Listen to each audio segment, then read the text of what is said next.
I've got one, I believe. Well, that's probably not.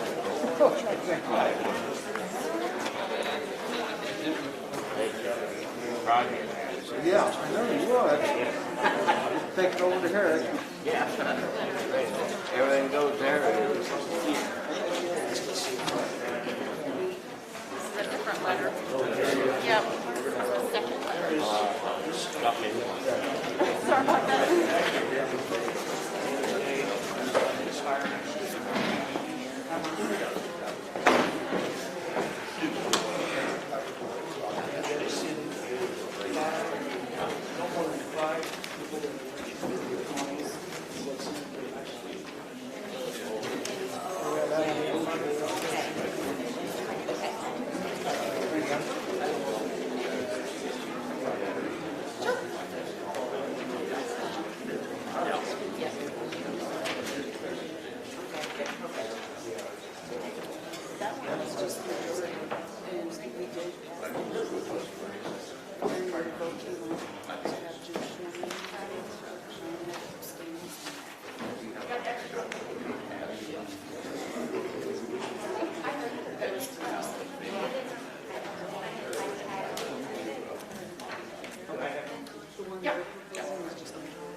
Thank you.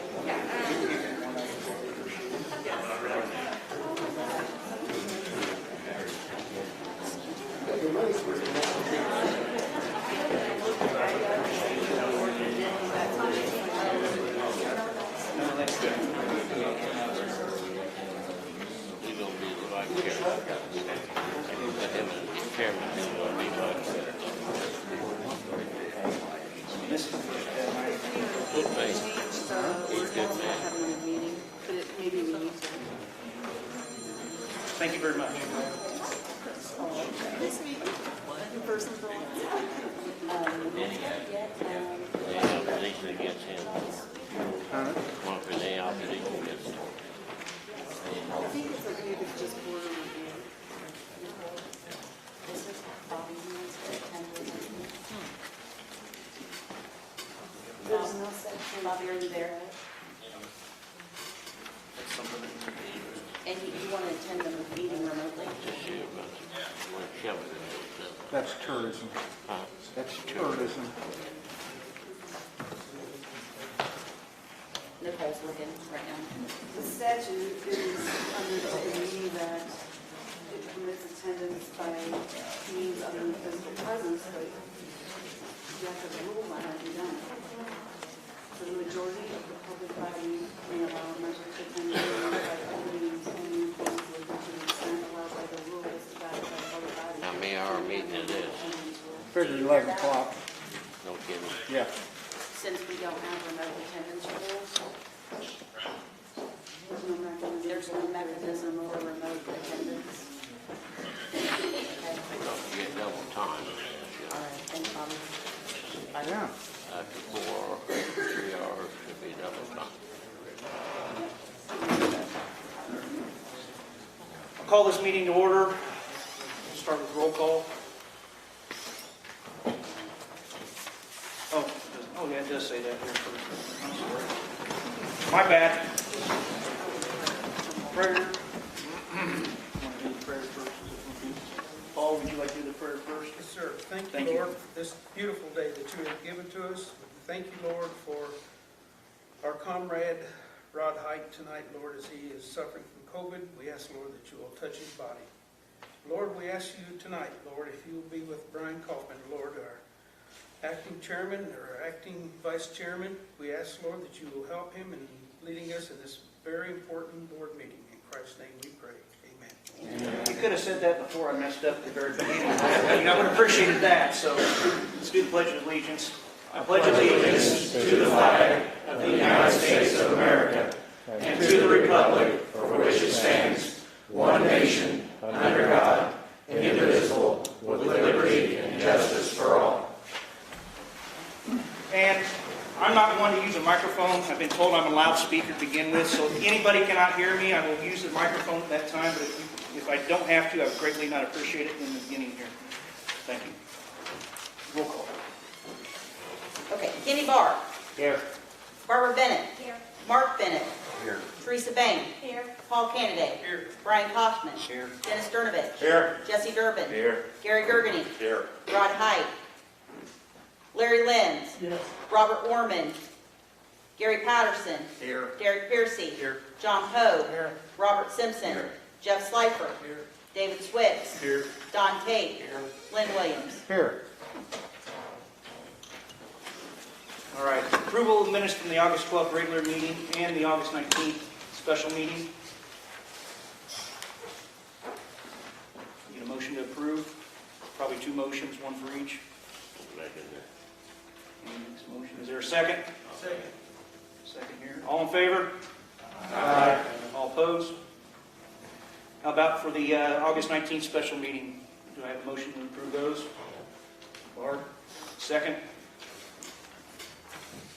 I saw one correction on here. Okay. It should be FFA. I think it should be FAA in the last paragraph.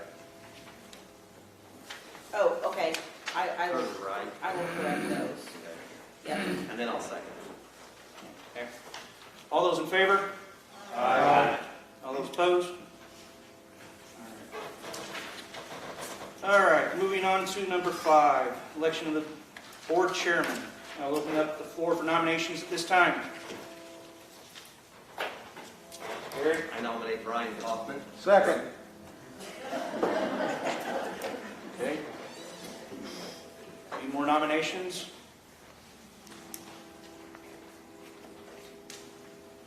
Any more nominations? Last time, any more nominations? All right. All in favor of Brian Kaufman for board chairman, please say aye. Aye. All opposed? Well, I would like to say, I guess, thank you for that. Vote of confidence with it being everybody. I do appreciate it. Number 5, election of the vice chair. We'll open up the floor now. Gary Patterson. Gary Patterson, a second. Okay, we have a Gary Patterson. Any other nominations for vice chair?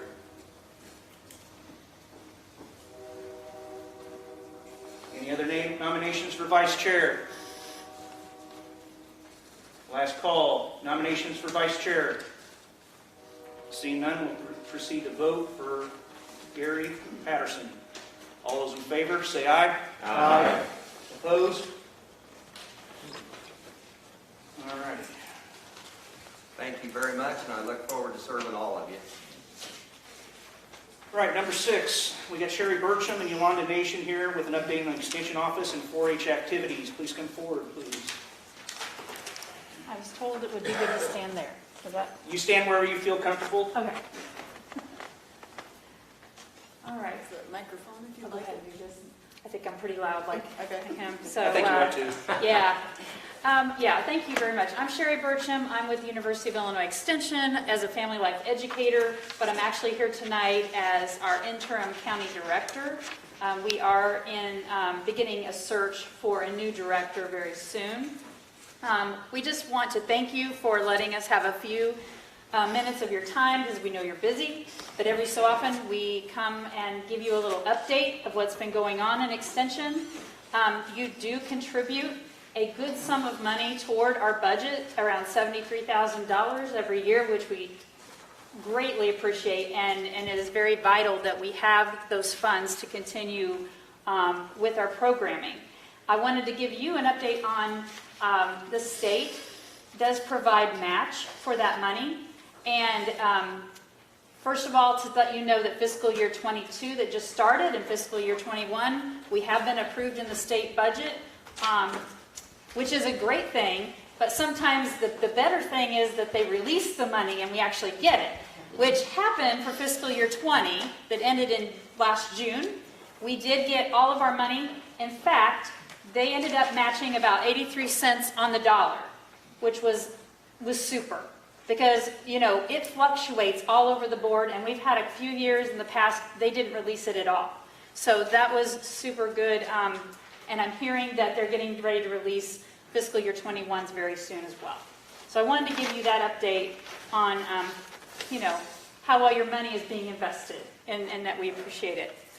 You did get a handout, and you can, I don't need to read it to you, but you can look at it, and there is some for all of you that are kind of watching tonight as well. There's some extras, and this kind of gives a little summary of what happened during COVID when we had our doors closed, but we were still working from home, as far as the Family Consumer Science program and how many programs that we delivered virtually and how many people tuned in and how many people from your county in particular and what they were interested in. And then the last thing I want to tell you before 4-H takes over, because I know you want to hear from them definitely, is an invite to all of you Shelby County board members.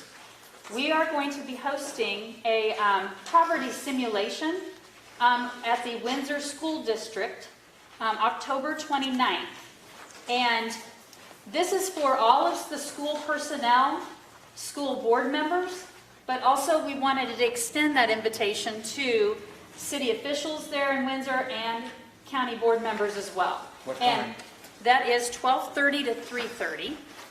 It ends up being like they're taking the day, you know, the staff is taking the day off for professional improvement, so we're able to do that.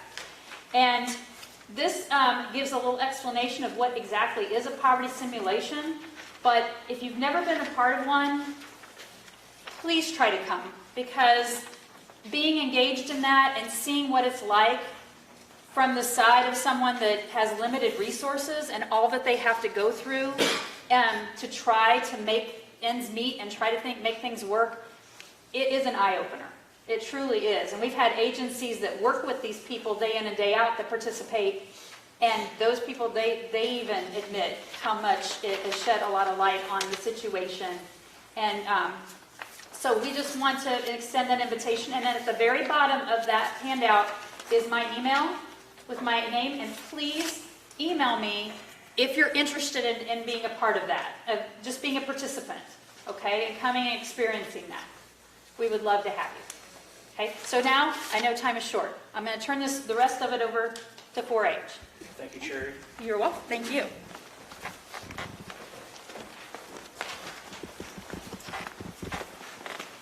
Good evening, everyone. I'm Yolanda Nation, and I am the Shelby County 4-H Program Coordinator. I've seen lots of you in the past. Nice to see your faces again. I just wanted to give you a little brief update. In your handout is kind of all the numbers of everything that happened the last year. So while we weren't back to a normal 4-H year quite the whole time, because we had to have some virtual meetings and things, we were busy. We still had 16 workshops for the 4-Hers this past year with 279 of those kids attending. Our club membership was at 384, so we were only down about 14 from the prior year. So kids are still loving 4-H. They're still loving to come, and they're loving to do things. They love to learn. And the best way to do that is through workshops and getting them busy and letting them dig right in and touch things. So I brought 2 of my Federation kids with me this evening to talk about their own experience. And Federation is our leadership team. So they're made up from clubs all over the county. They come once a month. Besides going to their club meetings, they come meet with me. We come up with all kinds of community service projects and activities to keep the clubs busy. So this last year, while we weren't sure how often we could meet as a large group, we challenged the club each month to do some sort of activity. And a lot of those had community service projects. And these kids in Shelby County love doing community service. They like taking things, making things, taking them to the nursing home. We've done lots of cards for soldiers. We've done cards for the honor flight. So these kids are putting their hands to larger service and really helping out in the community. So first off, I have Delaney Nation, and she's going to come forward and talk a little bit about her experience. She is our current Federation president until next Monday night, and then we have a new election. And then I also have Lila Bonnie with me, and she's another one of those kids that whatever you ask her to do, she'll do it for you. She's a great kid. So Delaney, come on up.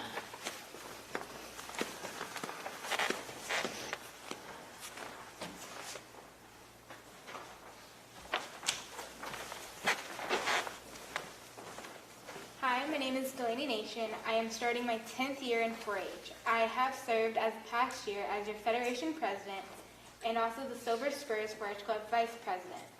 Throughout my years of 4-H, I have shown projects such as rabbits, photography, visual arts, and scrapbooking. Scrapbooking is my favorite project. I have exhibited 5 different scrapbooks, and at the State Fair, I have won 2 Superior Awards, 1 Grand Champion overall, and 1 Reserve Champion overall. Over the past year, I have helped with 9 different food mobiles throughout Windsor and Shelbyville. Over the summer, I have even went up to Catholic Charities to help pack the food for the food mobiles. Community service is the best part of 4-H to take part of because it's putting your hands to larger service. I have also been involved in 2 food advocacy grants with my club and 1 with Federation. We went and purchased kid-friendly food and packed 140 backpacks and distributed them throughout Shelby County to Oconee Food Bank, Windsor Schools, and Maliqua Food Pantry. My favorite part of 4-H is attending the fair in July. I love seeing how my projects do, being a judging assistant, and just seeing all the different people around Shelby County. 4-H has helped me with public speaking skills and also leadership skills. I'm excited once I age out to come back and see how 4-Hers have continued on helping with community service. Thank you.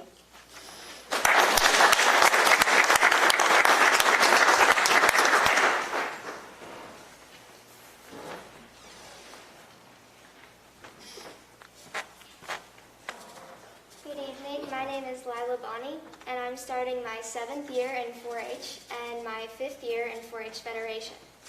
4-H is very beneficial for everyone who joins. It has been especially helpful to me. It has helped me learn new skills, challenge myself, and prepare for the future. 4-H is a very rewarding program. I've learned several new skills through 4-H, and there are so many different learning experiences to take part in. You get to learn through hands-on opportunities, so you actually get to put your hands to a larger service and learn by doing. There are a lot of different resources that you can use to your advantage. The one that has helped me the most is spin clubs, which is a project-specific club that helps you with something like sewing. This has probably been the most beneficial for me, and I learned how to sew through these clubs. My parents don't know how to sew, so this has been really beneficial. And you can also go to workshops, which will help you, and you can use project books to work at your own pace. There are a variety of different projects that you can try, so there's something for everyone. 4-H has helped me challenge myself. I've been able to take up different leadership roles, and I've attended several different officer trainings. The last year, I was president of my 4-H club. 4-H has really helped me come out of my shell. Another thing that's helped me challenge myself is Federation. It's helped me learn to step up and help my community. 4-H has helped me with a few personal accomplishments. It's boosted my confidence and helped me put myself out there. 4-H helps me prepare for life as well. You'll learn helpful skills such as public speaking. You'll get used to talking in front of people and giving speeches. 4-H can have a lasting effect. It can help you boost your work ethic, and it'll help you build good sportsmanship. It's helped me find interests and hopefully find what I want to do later on in life. 4-H has been rewarding for many people, especially for me. It's helped me be a better public speaker because I'm normally a really quiet person. It's helped me make friends who have the same interests as me, and there are supportive people all around who will mentor you and help you with different things. 4-H has challenged me and helped me find my interests. It has expanded my knowledge on my community and different things that I can do to help. It's got me involved in my community, and it's also boosted my self-confidence. To conclude, 4-H is very important to me. It has helped me learn new things, challenge myself, and it has helped provide me with skills that will help me throughout my life. There are many benefits that come out of 4-H. Thank you.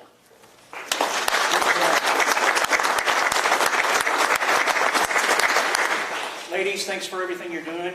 Young ladies, I think you're doing a phenomenal job. Keep it up. Sherry, Yolanda, thanks for doing well in the last year, what we didn't know, what was going on, and plugging along.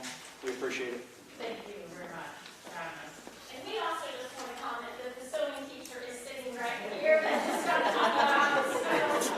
Thank you, Sandy. It's been a challenging year with Sewing Club, and you did awesome. Thank you again. Thank you.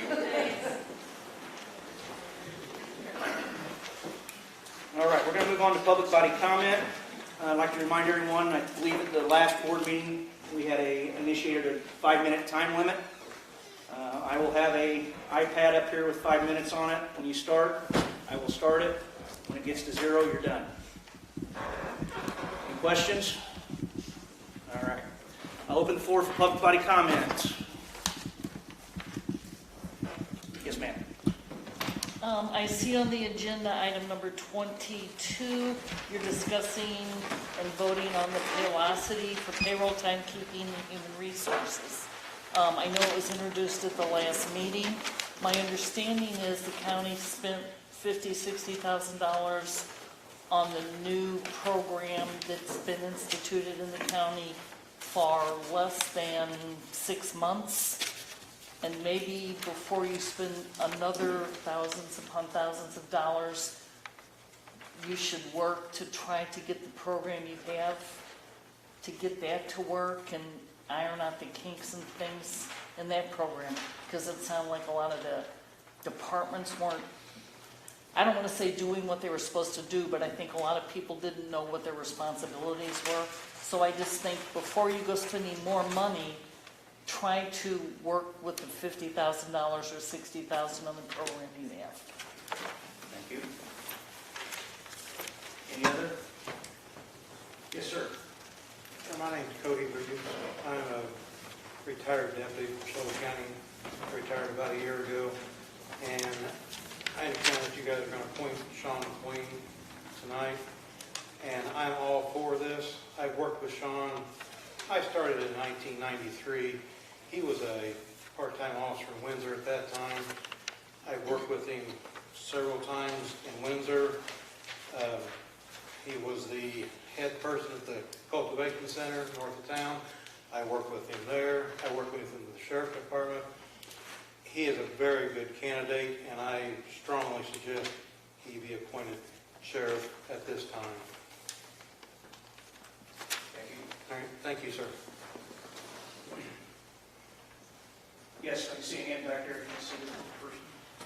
Yes, my name's Marilyn Gray, and I want to say that I'm in agreement with this lady that just spoke, that we spent all that money on that software that hasn't been utilized except for just a few months.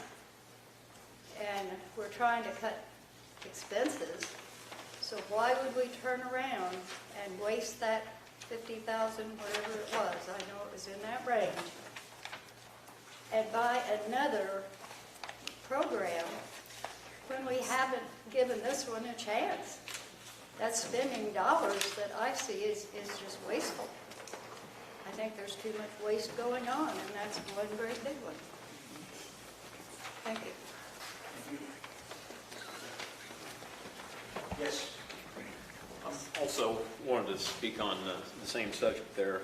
And what I've found is the law states that when the Constitution or the laws of the state create an office, prescribe the duties of its incumbent, and fix its compensation, no other person or board except by action of the legislature has the authority to contract with private individuals to expend public funds for the purposes of performing the duties which were imposed upon such officer. And there's a few cases that support that, but it's clear the duties and responsibilities of the office of treasurer are outlined.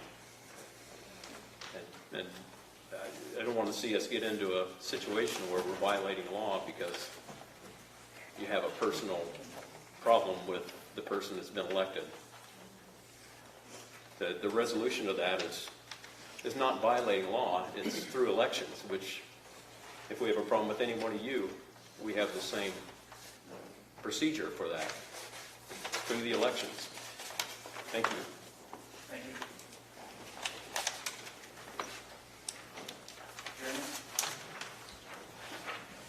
Thank you, sir. I just had a few real quick things. I also want to say, despite my comment that I like Mr. McQueen over here, but I had a couple of questions. 10 ILCS 525-11 says the newly appointed person must be of the same party as the outgoing sheriff. The last primary ballot Mr. McQueen pulled was a Republican ballot, which lends itself heavily toward making him not the same party as the outgoing sheriff. I believe Sean said in a July Law Enforcement Committee meeting that I attended that he would not be the new sheriff. And I was wondering if anything had changed or what changed. At that point in time, the Democratic Party had stated that they was not going to put my name in to finish up the term. Okay. Madam State's Attorney, had you not indicated that he could not fill that role because of his voting record? I thought I had remembered that. I did not. Okay, thank you. I wanted to ask that the board seriously act on the findings of the audit that's to be presented tonight. I also thought that the State's Attorney was made the GATA coordinator. I think it's been about 3 weeks. Why is that changing?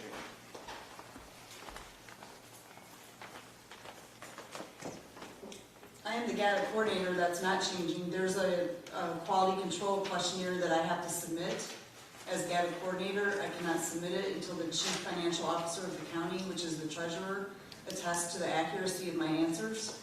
And that's what that issue is. I need her to assist me so I can send that form in. Okay. Is there a difference between a CFO and a county treasurer or a treasurer? I mean, is there somewhere in the statute that says she is the chief financial officer? Larger counties have actual chief financial officers. Counties our size don't. Some mid-sized counties have auditors, which could be the chief financial officer.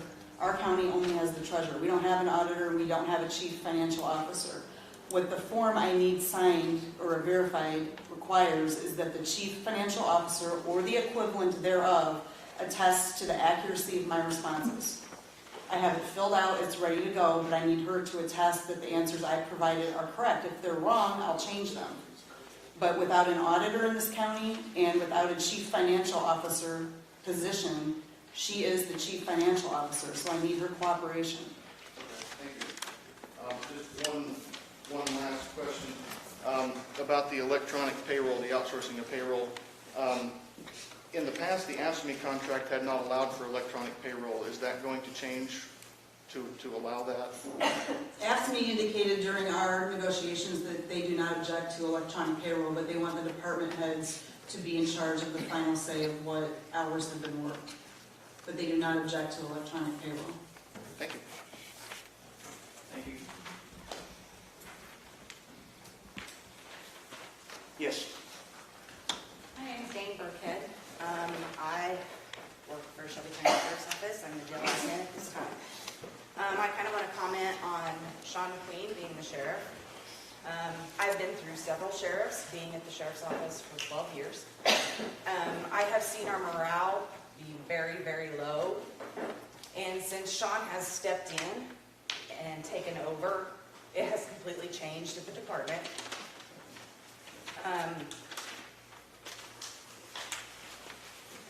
It's not an easy thing to do. I don't think everybody realizes he's given up his career, his life to do this for all of us. So when you think about that, think that if he's not in this position, he's done for something that he's done for 30 plus years. He's given it up to become our sheriff and to run our department. Thank you. Thank you. Yes, sir. I'm Deputy Myers with Shelby County Sheriff's Office. I've worked with Cody and Danny and Sean. I've worked with Sean since I started in 2012. When Sean was the Windsor chief, Sean was my boss at the cultivation center, just like he was for Cody. He did my schedule there, and he managed that place just fine, and he came to work for us. I don't have a problem with Sean. Sean's going to do great things for us, and we support his decision, and that's why a lot of us are here tonight, because we support what he does. Thank you. I'm Tina Wade. I work at the sheriff's office, been there for quite a few years, worked under a bunch of sheriffs. Sean stepped into a mess, and he's got his hands more than full, but he's doing a wonderful job, and we do not want to lose him. Yes, sir. I'm Deputy Brandon Atkinson with the Shelby County Sheriff's Office. Sean McQueen, he was my field training officer when I first got hired a little over a year ago. He taught me the ins and outs. I owe a lot to that man. I 100% support him, and I think he would be the best interest for Shelby County. Thank you. Yes, sir. I speak as a citizen and taxpayer. I believe number 22 should be tabled again this evening, as to my knowledge, the treasurer is not in the building and not able to speak for her department. Thank you.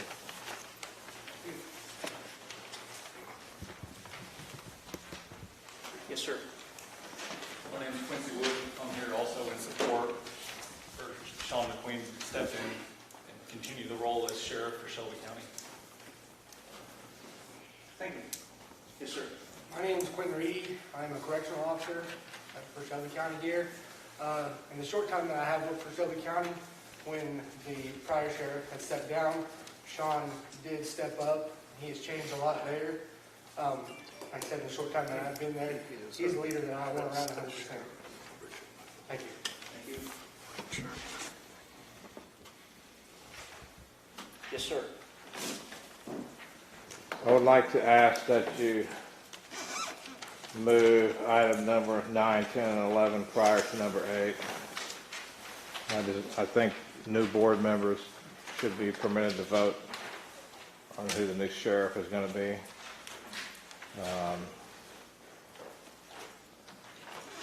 And one final thing is, I've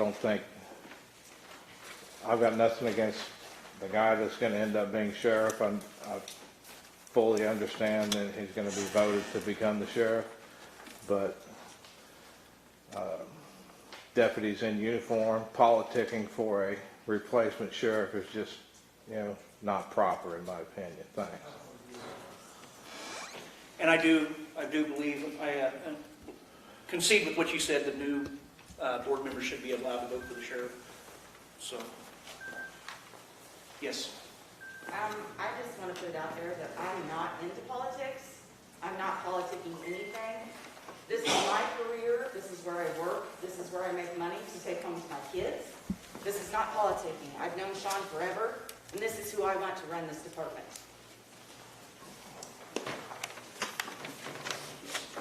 Can I get one rebuttal to her rebuttal?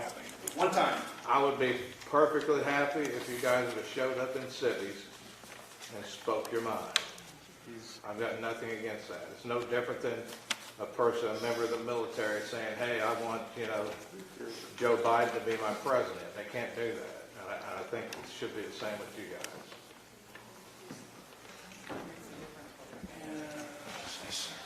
Nicole said there's one more that would like to speak. Yes, sir. My name's Troy Agnew, and I'm in full support of Sean McQueen. I've had the opportunity to work with him, for him, and I consider him a friend. But I think he'll do an outstanding job, for sure. Thank you. Thank you. Any other public body comment? As a member of the Shelby County Sheriff's Office that showed up not in uniform, I don't think it's a choice of uniform. These people showed up to support their sheriff. This is our sheriff, and we want him to stay the sheriff. Thank you.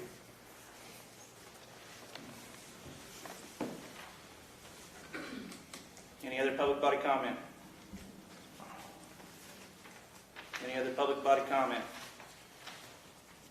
I'd like to add that in addition to my support for Sean McQueen, regardless of political party, his ability and capability of performing the job, that regardless of how we vote, has nothing to do with our support for Sean. We know what he's capable of, and we know what he's going to do, and what he can do with this department. Trying to drag the politics in it is exactly why they're working 8 people over there in the place of 12. because the stuff going on over here and what they want to bring into it is what's making it difficult and making people not want to be a deputy sheriff in Shelby County.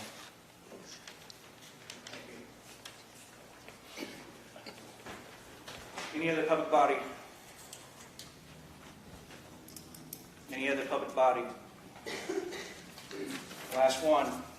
Any other public body? Seeing none, we'll continue forward. And I will allow the 2 board appointments to be done before we vote on the sheriff. I think that's only right that they get to vote. Sean, I'm sorry, but I think that is what we're here for. Okay. So we're going to move to number 9 on the agenda, which is to appoint a vacancy, fill a vacancy in Shelby County District 4. Nobody here for that one? All right. I need to announce a vacancy in Shelby County District 11 due to the resignation of Patrick Lines. And then I need to appoint, ask for the appointment to fill District 11 due to the resignation of Patrick Lines.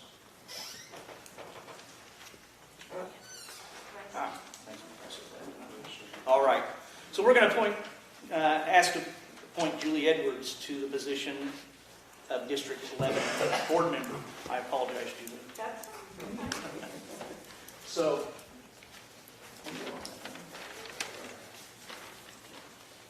I need to nominate a motion to, yes, John.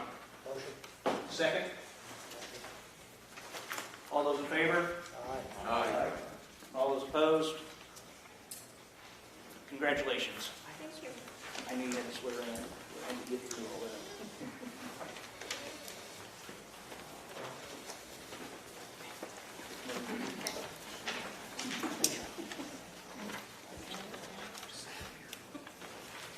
I state your name. I, Julie Edwards, Having been appointed having been appointed to the office of to the office of Shelby County Board District 11 Shelby County Board District 11 in the county of Shelby, in the county of Shelby, in the state of Illinois, in the state of Illinois, do solemnly swear or affirm do solemnly swear or affirm that I will support the Constitution that I will support the Constitution of the United States of America of the United States of America and the Constitution and the Constitution of the state of Illinois, of the state of Illinois, and will faithfully discharge and will faithfully discharge the duties of the duties of the office of Shelby County Board District 11 Shelby County Board District 11 to the best of my ability. to the best of my ability.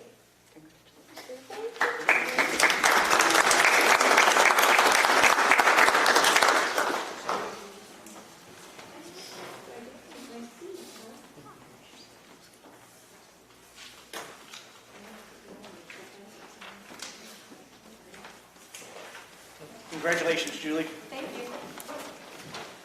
Propaganda. No, congratulations. It's an honor. All right, we're going to move back up to number 8. To vote on the appointment of Sean McQueen to the vacancy of sheriff on the recommendation. I so move. We got a second. We got a motion and a second. Any discussion? Any discussion? I do have a question. Yes. Was the statute that he stated, is that the statute? Like, are we doing a disservice to the people of the Democratic Party by nominating someone they didn't put on the ticket? I don't have any question one way or the other. I'm just asking. I believe, my personal opinion, I can't answer the statute. I'm sure it's probably close to being accurate. They're usually pretty strong on their statutes. But I see it's not any different than what just happened to you. Okay. You were nominated by the Republican committee. He was nominated by the Democrat committee. Perfect. That was my question. That's how I feel. I could be wrong. There's also a United States Supreme Court case which gives people the ability to change their political affiliations. The last time Sean voted in a primary was 5 years ago. Illinois used to have a statute that said you couldn't change it within a period of 2 years, and the United States Supreme Court ruled that that was violative of the First and 14th constitutional rights that we all have. And for that reason, the statute that we used to have that had the 2-year requirement, that's been taken out. So he was 5 years, so there's never been a statute that says if 5 years ago you were affiliated with one party, you were 5 years later still affiliated with that party. Okay. So he is, and then the Democratic Party did appoint him too, or recommend him, I mean. Okay. Thank you for the clarification, Nicole. Brian. Yes, Lynn. To answer that question, the Democratic county chairman endorsed the sheriff here, and he endorsed him. So, and I heard that from his own voice. So I just wanted to let you know that. Yeah, no, I wasn't questioning the person. I was questioning, like, is that a proper move since it was brought up? So, yeah, okay. Okay. Any other discussion? All right, all in favor of appointing Sean McQueen as sheriff of Shelby County? Say aye. Aye. All opposed? Congratulations, Sean.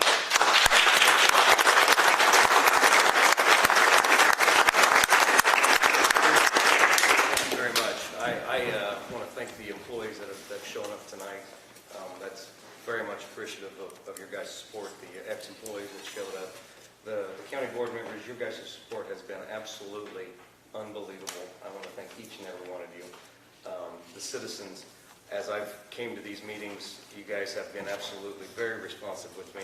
You've talked with me, you've given me your concerns, and almost 100% I've had absolute pure support from you guys. This is a big undertaking. There is a lot to be done, and I'm glad that we could get past this, because there is a lot to be done in public safety in Shelby County. You've already seen me make some decisions, and there are more to come to be able to secure and make sure that public safety continues at the level that it has been here for many years. You have some of the most unbelievable employees working at that sheriff's department, and I know you're probably thinking, well, of course you're going to say that, but I'm not kidding you. The dedication is absolutely unwavering. I've worked in many, many departments. I've worked in many different disciplines of public safety.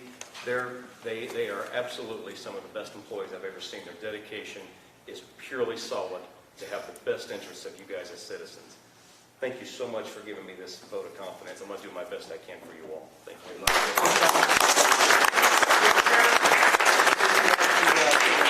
I'd like to make a comment. I've worked over with communities, and it's not an easy job, and they deserve every credit they can get.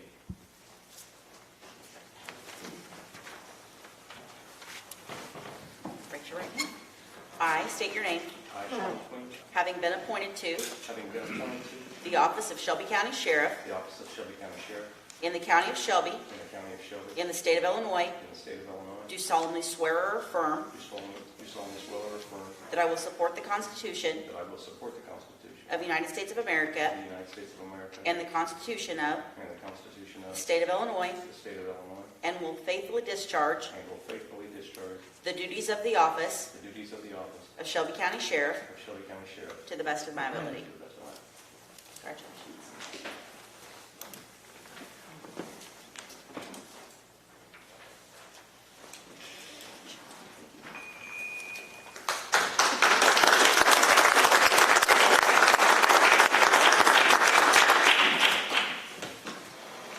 All right, we'll move on to number 12. Heather Wade with probation, speaking about the pretrial probation operations update. Heather? Hi, I'm Heather Wade. I'm the Chief Managing Officer for Shelby County Probation. And today I just want to give you an update about the pretrial status in Illinois. Speak up. I don't talk much louder than that. Unless you're on probation. I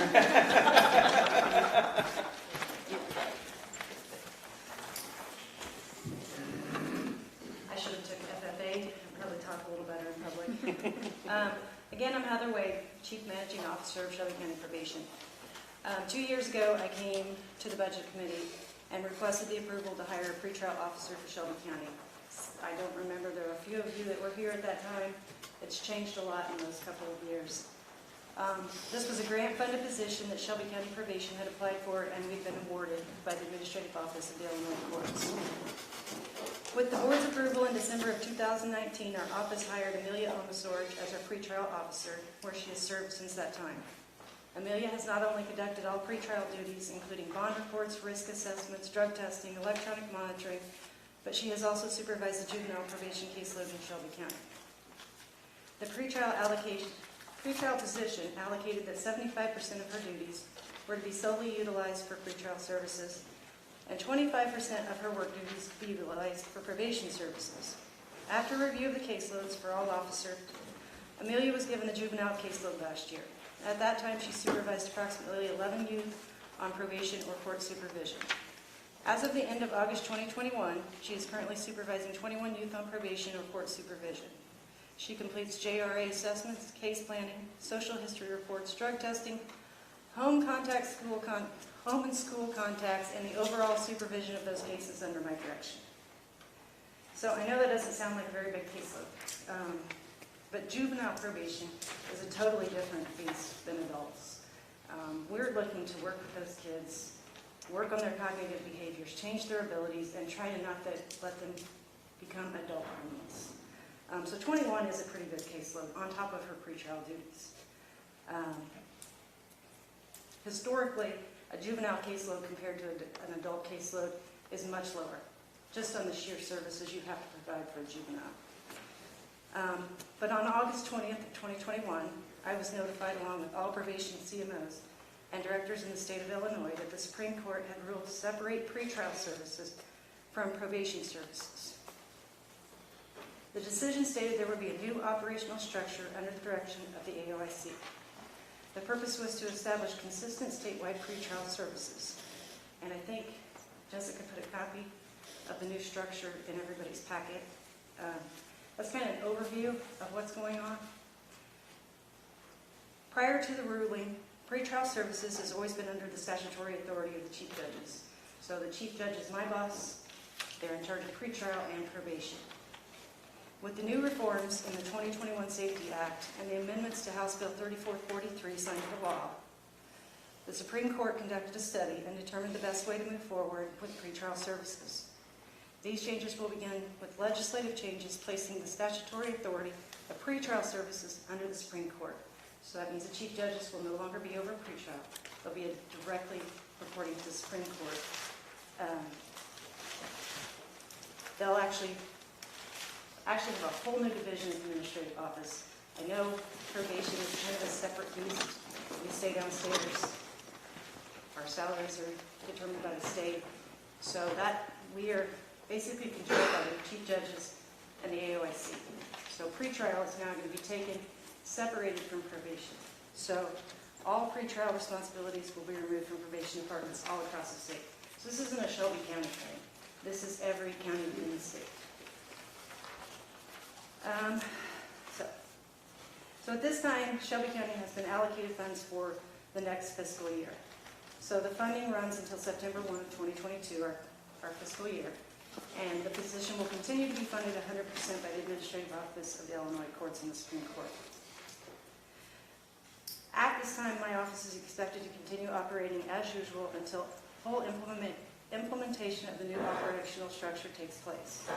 The final funding date for the pretrial officer in Shelby County as of this time is January 1, 2023.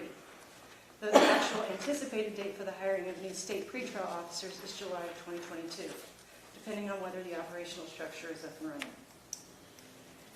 This means the state will end the funding for Amelia's position as soon as the operational structure is in place. And although the probation department will no longer be responsible for pretrial services, this means Amelia's caseload and probation duties will now be shifted back on to myself and my current officer, Brett Akers. So I have this next two paragraphs of all of the things that we do in our office, and I'll be happy to read them or go through them with you at any time. I have our caseload numbers. I have all of our information, our budget. But really, I'm just here to tell you, we're losing an office. We're losing funding. It's nothing Shelby County has done. This is a statewide decision.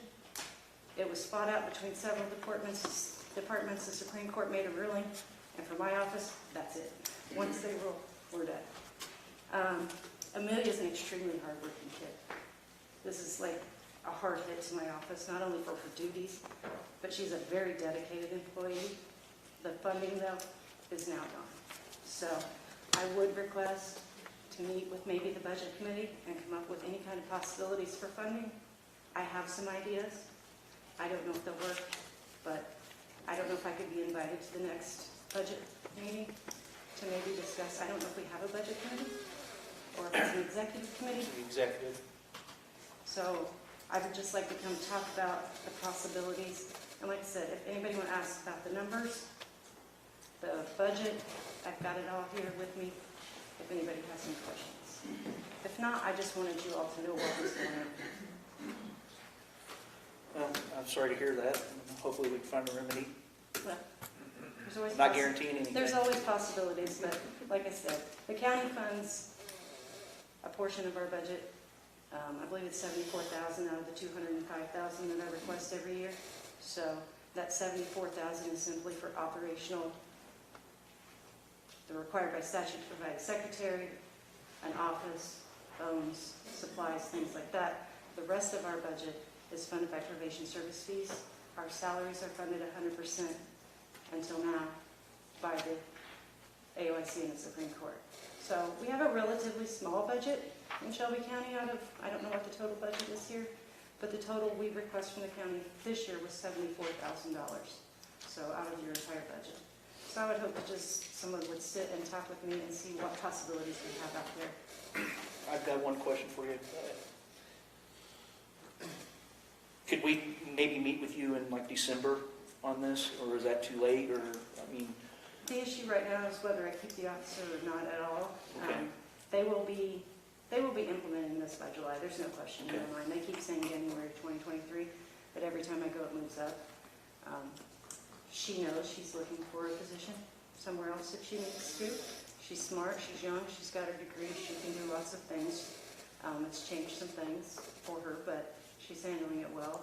I would like to be able to tell her before December if there's any possibility. And I know that anything that would be discussed would have to come back to another board meeting and come in. My reasoning behind that question was, I know there's 3 of us on the executive committee that are also farmers. Sure. And we're getting ready to move into some of our busiest time here. And that's why I posed that question We're to on you. call 24/7, so if you could give me an hour at any time of the day. We don't stop working, so. I understand. It's over there, you can call it any time. Okay. So, I just We'll want be you in guys to contact. know what's going on. Yes, I may actually have to ask for something for once, which I'm not good at. But I'd just like to be able to have the conversations with the board and answer any questions. Like I said, I know we stay downstairs, we stay out of the way. We're better served that way. So, is there any other questions? Kind of in a nutshell, what would her salary be? It's being You already compensated. pay her fringe benefits. The county is responsible for our fringe benefits. That is one thing. And when I say $74,000 that I asked for in my budget, I understand that the backside of that in your budget is our fringe benefits. Someone like myself, I don't take the county's insurance, so I think it's about $8,000 a year in fringe benefits that you already pay.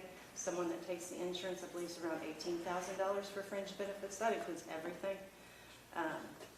But the salary is determined by the state. Her current set salary for this fiscal year, after her performance appraisal and approval by the chief judge, is $40,000 and some change. Thank you.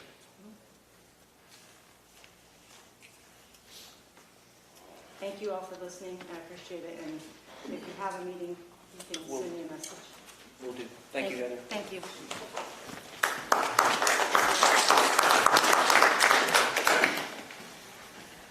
All right. I'm going to request approval for an intergovernmental agreement between the Coles County and Shelby County for a solid waste collaboration for household hazardous waste events. Is there a Sarah? I thought that was probably you, Sarah. Would you like to come up and discuss this real quick for us? Yes, so I work with Coles County Regional Planning. I'm the solid waste coordinator for Coles County. And essentially what this is this takes care of your county's household hazardous waste.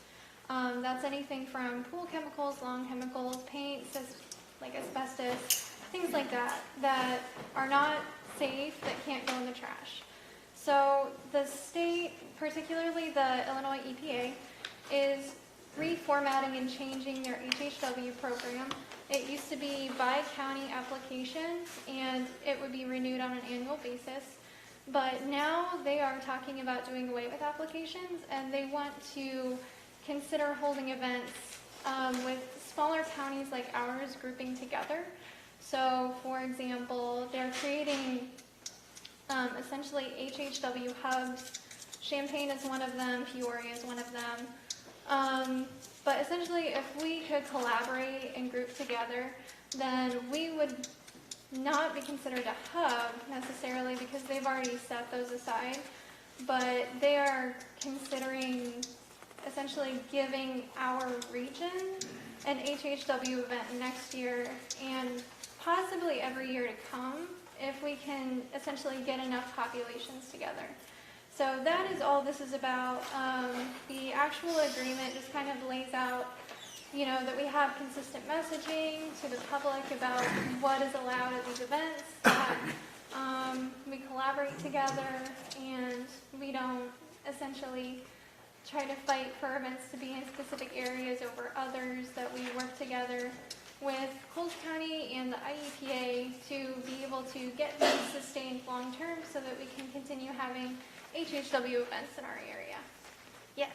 I think this is good. I like it, what I'm hearing. My question is I know when Shelby County has had the recycling program, like for copy machines, or you had a printer at home or something. Yeah, I know that's, electronics. but those trucks, they could only fill so much, and a lot of those people had to drive away, and they really got upset about that. Yeah, the HHW is different from electronics. So with electronics recycling events, you get a specific amount of semis, and then once you've requested that amount and they're filled, the event is over with. But with HHW, the state actually handles it. So they send their state people in hazmat uniforms. They have unlimited vehicles. So they Okay, really that's- want as many people at these events as we can get. Great. Yes. Thank you. Yes, absolutely. Any other questions?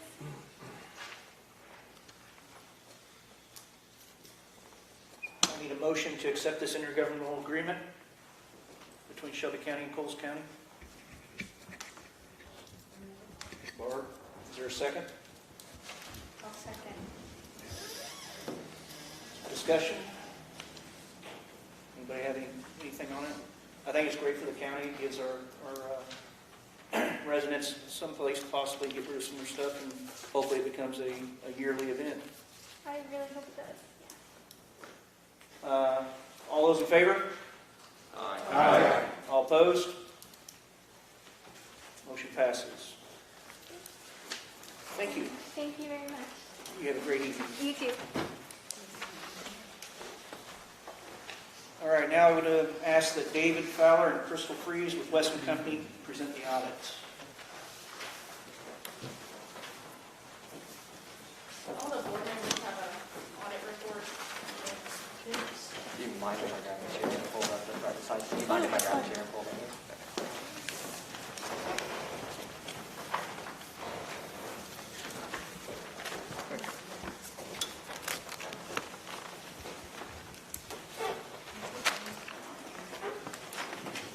You got one, Crystal? Okay.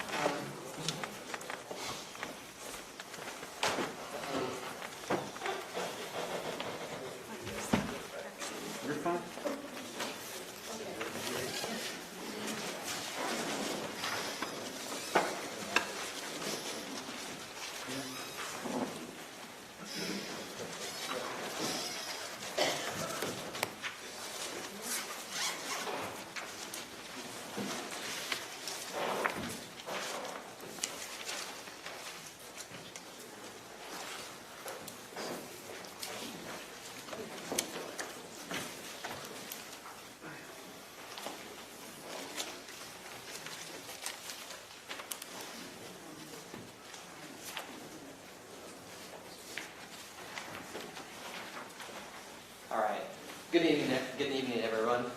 You should have 3 packets in front of you. I hope everybody, can everybody hear me with this? My slide just a bit closer to you. Okay. There should be 2 letters and a bound financial statements for all the board members.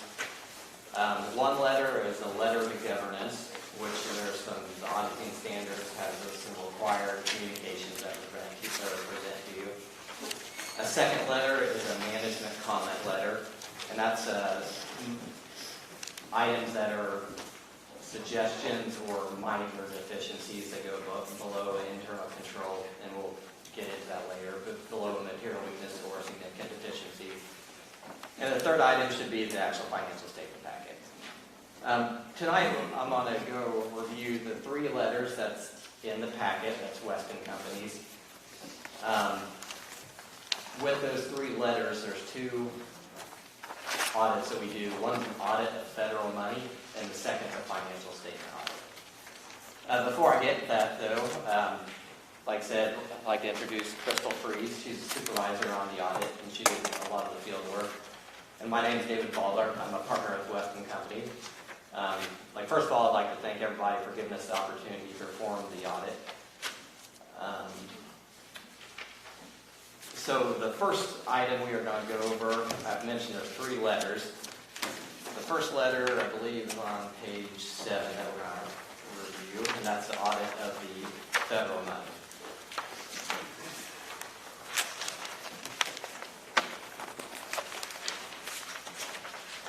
So the purpose of a single audit or an audit of federal money is to determine major programs, and those are done by quantitative and qualitative measures. And then once major programs are found, then we have to audit the compliance with the uniform guidance requirements in it. The schedule that this audit report goes to is on page 98, and that's a schedule of federal awards. And so every grant that is passed from a federal agency or through an Illinois department or directly to the county, first Shelby County is required to accumulate this schedule. And then from that schedule, like I said before, we determine what the major programs are, and then we have to audit those major programs. So typically in the past, we've seen one major program be audited. This year with the dollar amount, the qualitative and quantitative measures required us to audit 2 programs. And those 2 federal programs that we audited were the Capital Development Board Grant, which is a revolving loan closeout program.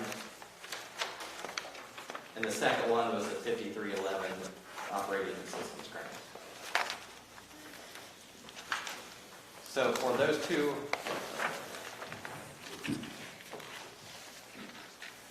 2 programs, we had a clean opinion or an unmodified opinion saying that there is not material non-compliance with those programs.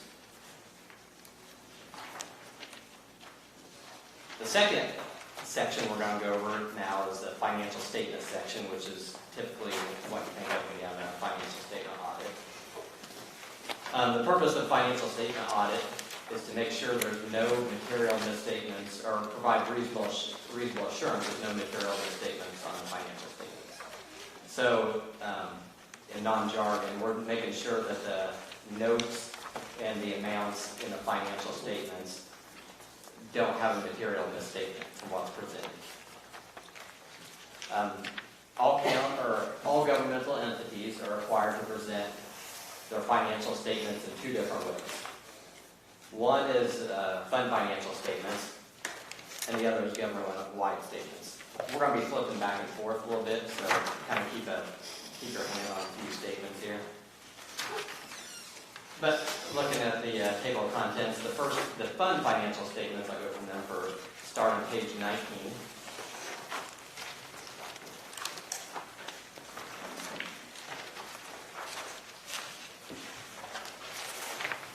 So the fund financial statements, that's similar to a balance sheet of 19, and then if you go 2 pages later, 3 pages later, that's the similar to an income statement on page 22. So the fund financial statements presents major funds, which are determined by dollar amount, and presents each major fund in a separate column. And this would be in the financial statements in this section are presented on the cash basis, or similar to the cash basis. So each major fund, if you're looking at page 22, the major fund or the general fund, the county health fund, county highway, mental health, rural transportation, and then there's other governmental funds for all of their funds, all their governmental funds. And at the right hand, there's also a section for the component unit, which is the tourism. So when we're providing an opinion on the financial statements, we're providing opinions over those major funds and that total non-major fund or other criminal funds.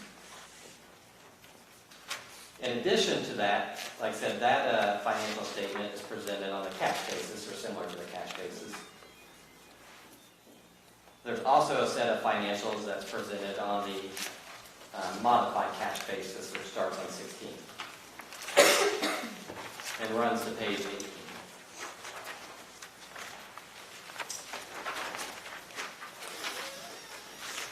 So that first statement was on cash basis, which means items, even if they're assets that are bought or debt that's paid, shows up as an expense on that first fund financial statements. It's similar to a budget.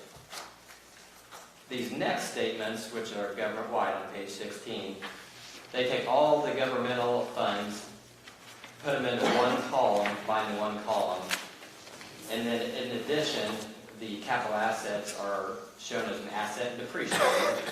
As you'll kind of notice on page 16, there's a non-current asset that says capital assets out there. And the liabilities and debts also shown on that. So those are kind of the two differences, and we also provide an opinion on that column too. So going back to the original financial statement letter that we have on page 1, again, we provided a clean opinion, unmodified opinion, which we say that there, in our opinion, there's no material misstatements. We have provided reasonable assurance of no material misstatements in all those sections of the two financial statements. And so those are the two reports. In a minute, we're going to go over some financial data. But in addition to that, there's the MD&A section. And the MD&A section is on starts on page 8, and that's the MD&A stands for Management Discussion and Analysis. And this kind of provides a brief overview of some of the financial highlights.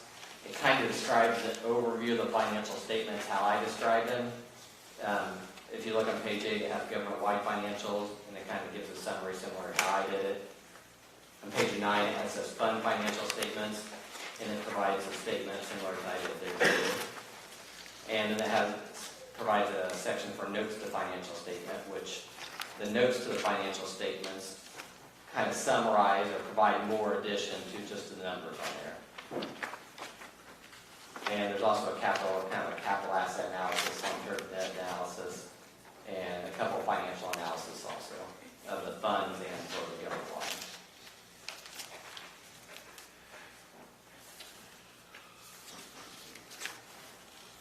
So just reviewing, or now I'm going to go into a couple of financial highlights and look at the funds in general. So I'm going to go back to those fund financial statements, which are on page 19 through 22. That's the start of the second one.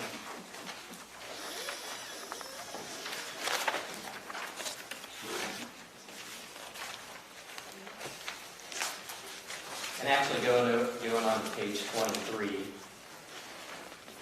down towards the bottom, there's a net change in fund balance. It's 3 lines up in the bottom, and there's a net change for every fund, and then there's a total out there. And this year, the total net change in fund balance was an increase of $746,000. Last year, between last year and this year, there was an increase in that change in fund balance of $2.2 million. So last year was a large negative, and the increase is due to a $1.6 million increase in revenue and approximately $600,000 decrease in expenses. So those two combined, you kind of got an increase of $2.2 million. Increases in the revenue include approximately $300,000 in property tax receipts, $200,000 in motor fuel increases, $200,000 increase in state assistance, and $600,000 in federal assistance. And the federal assistance was mostly the Capital Development Block Program grant. The decreases was $600,000, and a large portion of that. So last year, the reason for the increase in this year from last year is mostly to the capital expenditures for the roof project. So in 19, there was approximately $1 million in capital expenditures, and a large majority is in the courthouse roof project. In addition, there's $200,000 less of additional IMRF payments, and that was kind of offset by an increase in payments to the Shelby County Community Services of $455,000, and then that was also offset by a few grant expenditures. Like I said before, the biggest majority of it was the roof project. There's also some various vehicles that did not occur in this year. Now going over to the general fund. The general fund is the main operating fund of every county. And a lot of people pay attention mostly to this because that's where, like I said, most of the operations occur. If you go down again 3 lines to the bottom, you can see that the fund balance increased to $117,000. 22. Oh, that's page 22. I'm on 23. You go one page back, there's a column for general fund at the top. It's the first column on the left. So again, this had a $1.3 million difference in the change in the fund balance increase. $380,000 of it was an increase in receipts. Of that $380,000, that was an increase in receipts. Property tax receipts was $175,000. Income and local use taxes were $47,000. Probation assistance was $40,000. There was also some recording fees and real estate stamps increased due to the volume of having low interest rates and people probably refinancing during the year. Circuit clerk's fees was $16,000, and interest income actually increased $38,000 due to more investing. I will caution you guys when you have the property tax receipts when you're looking at that. The property tax receipts covers a few different cycles since the August 31st is the year end. So you might get you're getting property tax receipts from 2 different levy cycles.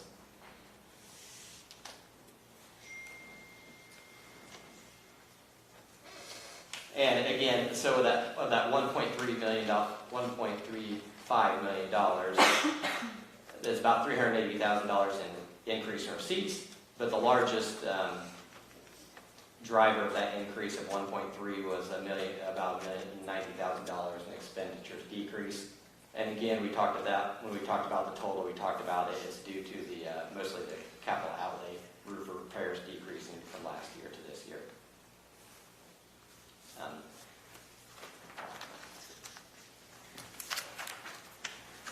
Going back to the second set of financials, which is on page 17, 16, 17, 18, and 18 specifically.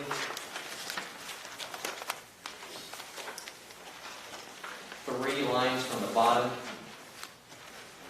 That's a change in net position. So again, it's an increase and decrease in net position.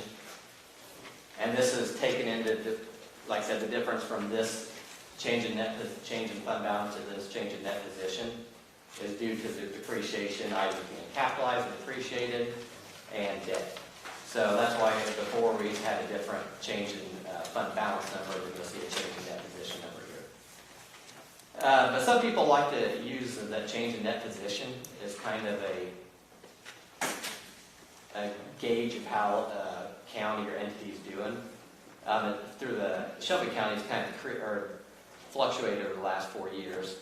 So going 17 through 20, you had an increase of $2 million in 17, a decrease of $800,000 in 18, a decrease of $918,000 in 19, and then you have an increase of $152,000 this year. And all those fluctuations end up occurring because when you receive grants, or a lot of times you'll receive a grant, there'll be an increase in that change in that position. But then when you spend it, it's depreciated, so it's taken over a longer life period.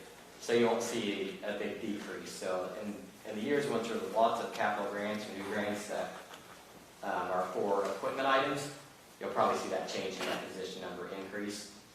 And that's why you see that fluctuation for these couple of years.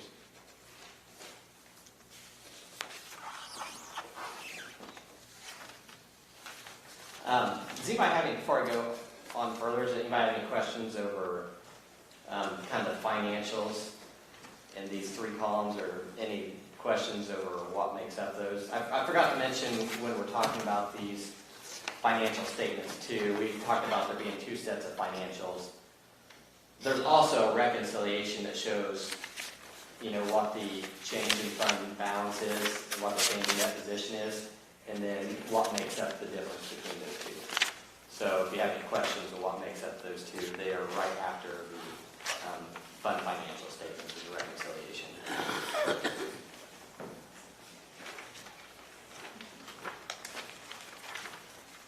Does anybody have any questions over financial numbers before we move on?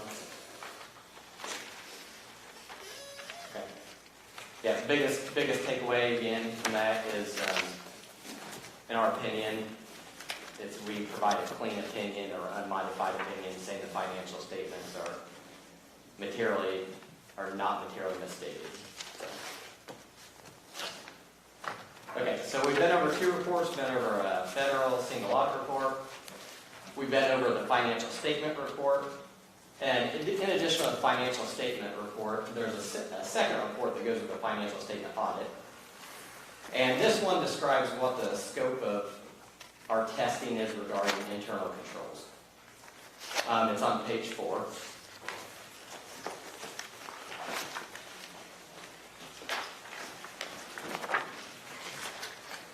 So I'll read right from it. But it says, in planning or performing our audit of the financial statements, we consider Shelby County's internal control over financial reporting as a basis for designing audit procedures that are appropriate in circumstances for the purpose of expressing our opinions on financial statements, but not for the purpose of expressing an opinion on the effectiveness of their internal control.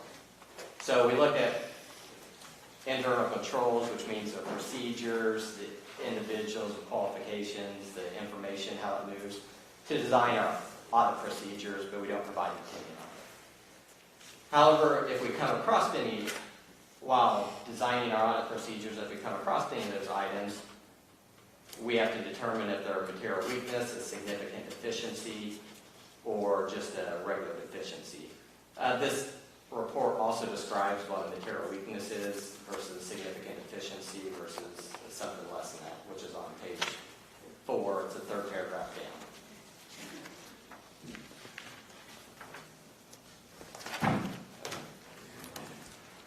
So those material weaknesses that we did find while we're doing it are described in the back in the schedule of findings, which is on page 103 through 107.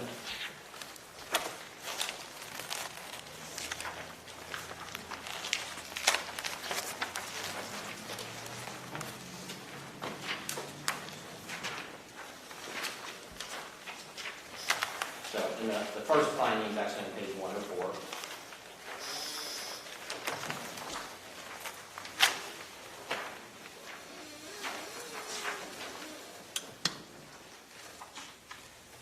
So the first finding has to do with the controls over the financial statement preparation. I won't talk jargon with this and go down it, but basically it means there's nobody at the Shelby County that can prepare or thoroughly review these financial statements without there being a good chance of a material mistake. So this condition is pretty common with smaller governmental entities. As you see the cause, it says the additional expense to hire and or train county personnel to prepare and or review financial statements would take away from the funds available to provide the services. This is pretty commonly the answer and what the response is to this. Our recommendation is obviously that you have somebody do it. But with all these recommendations, first of all, I would say that you need to keep in mind the cost benefit versus expense. So you have to consider whether it's beneficial to hire either an outside firm to prepare the financial statements. They'll be more in line and won't have material in the statements. Or you can hire an individual inside the county, which typically be a CPA to do it. That's kind of knowledgeable in GASB, which are the Governmental Accounting Standards rule.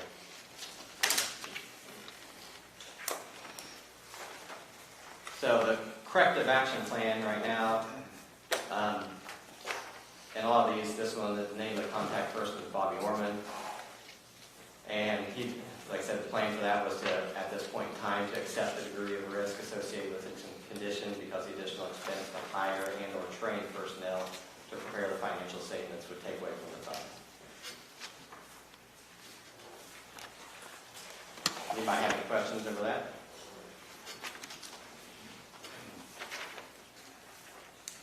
All right, I'll go on to the second one. Oh, sorry. I do have one. Sure. I guess if we had someone trained that could do that, how would that affect the cost of our audit if we could generate those financial statements? It would, right now, the county hires us to prepare draft financial statements from information that's the county's. If you were to hire somebody, it would decrease the fee. I can't tell you exactly how much it would decrease the fee, but it would decrease the fee because a lot of the time involved in the audit, especially if you're drafting the financial statements, are drafting, 130, 20-page report or how much it is. So.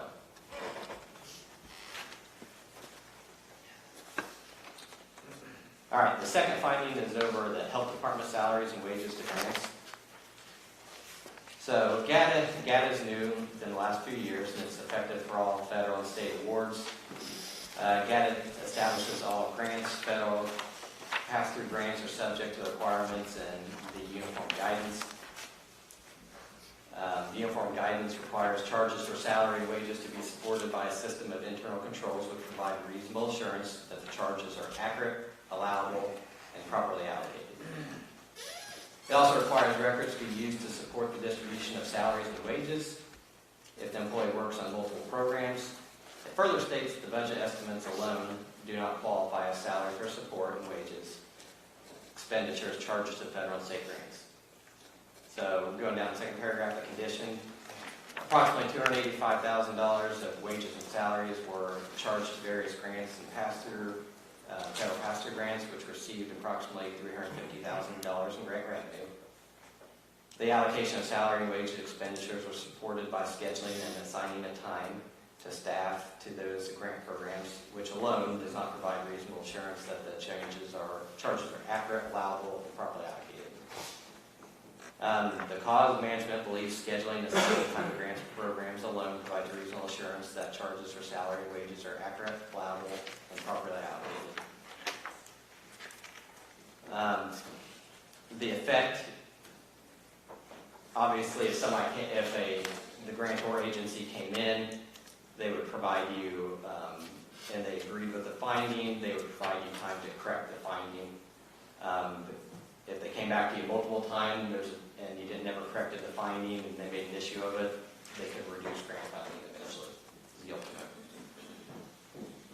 We recommend that the health department implement a system to document the allocation of wages to grants based upon actual time.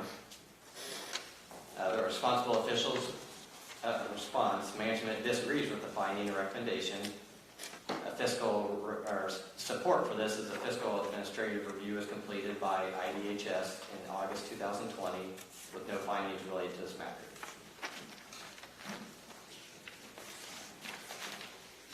And for the corrective measure right now, which is by Mr. Stephen Lega,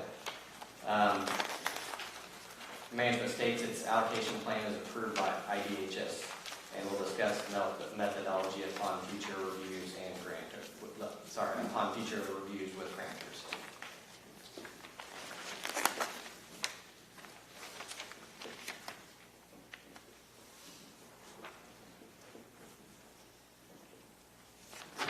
Does anybody have any questions over that?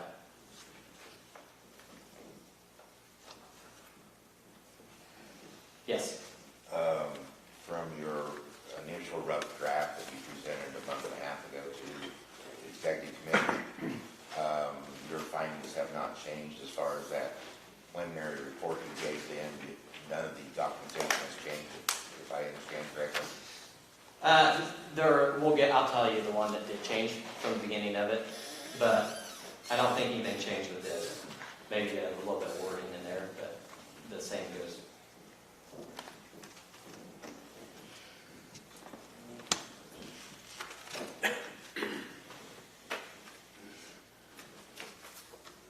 Okay. Moving on to finding 3, which is internal controls over grant reporting.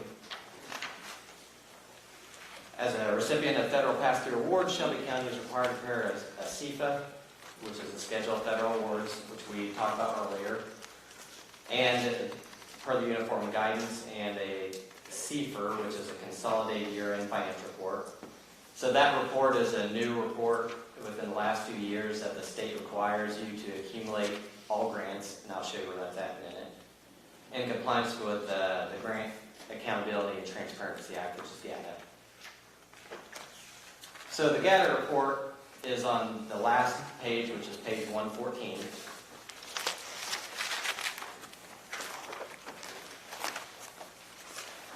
So a few years ago, the state of Illinois required that this schedule be put together, accumulate all grants, and like I said, spell out whether it's state, federal, other, and require the auditors to provide an opinion on its accuracy. The other report is talking about, which is CFA, which is the 4-page part, again, that we went through earlier that talked about federal awards. So Shelby, our condition is Shelby County did not maintain a system of controls to identify all the grant expenditures for reporting on CFA and CFR. Expenditures totaling approximately $353,000 for 5 grants were not identified by management of the airport, county, and sheriff's office. So basically, we're saying when this schedule was prepared, it didn't have $350,000 from the various departments listed on it.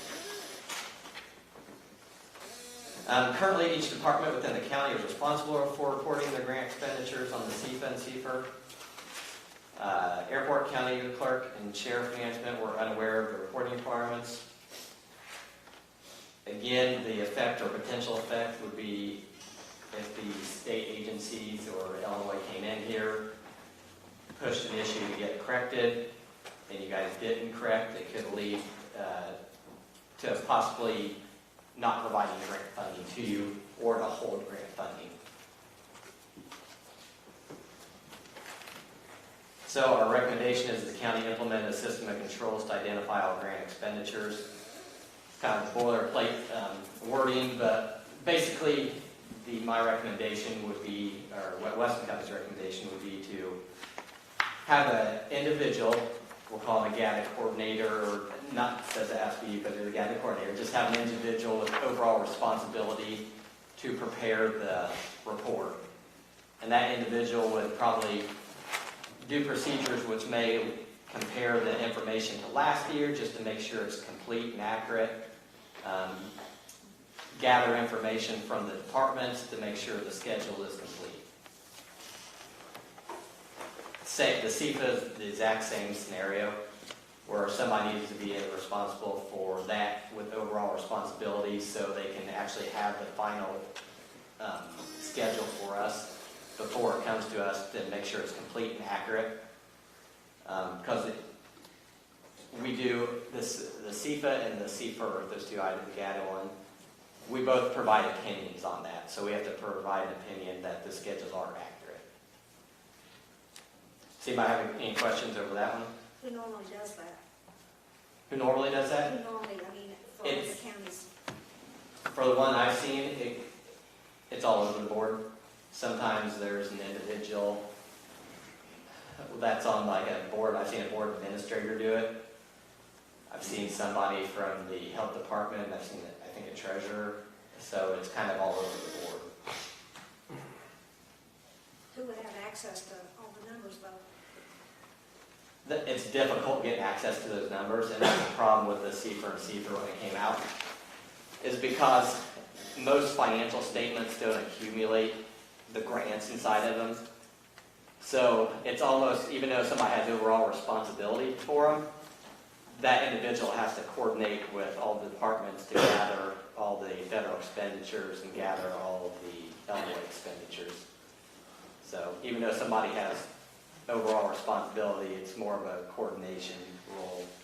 And at the end, like I said, that individual probably, to make sure they're accurate and complete, they should be comparing it to prior years. And there's also on the website, there's a status of possible grants out there that it has, so that individual may compare it to the possible grants out there to make sure that it's complete again.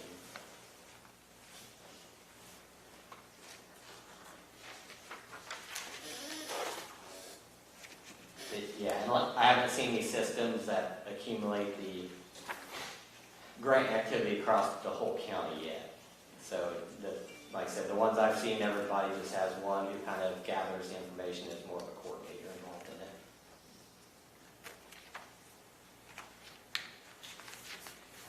So last finding is, finding 4 is internal controls over payroll processing.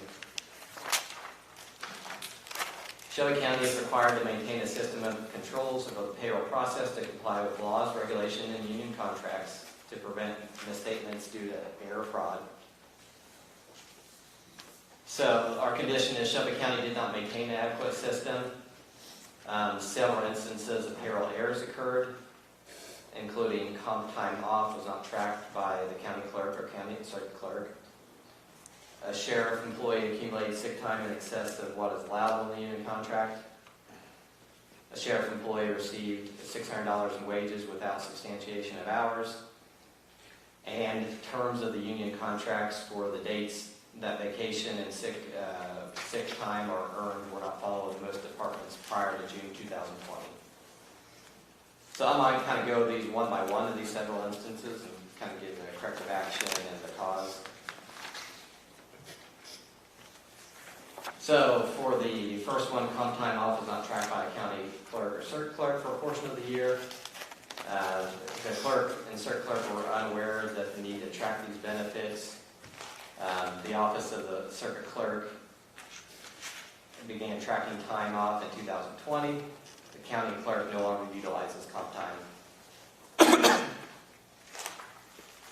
For number 2, a sheriff was not tracked. Sheriff was employee accumulated sick time in excess of what is allowable in the union contract. The error was due to an oversight. And like I said, it is due to oversight, so don't be knowledgeable of it in the future and keep that in mind. A sheriff employee received $642 in wages without substantiation of hours. Like I said, the cause is they just couldn't locate the amount of documentation for those $642 in wages.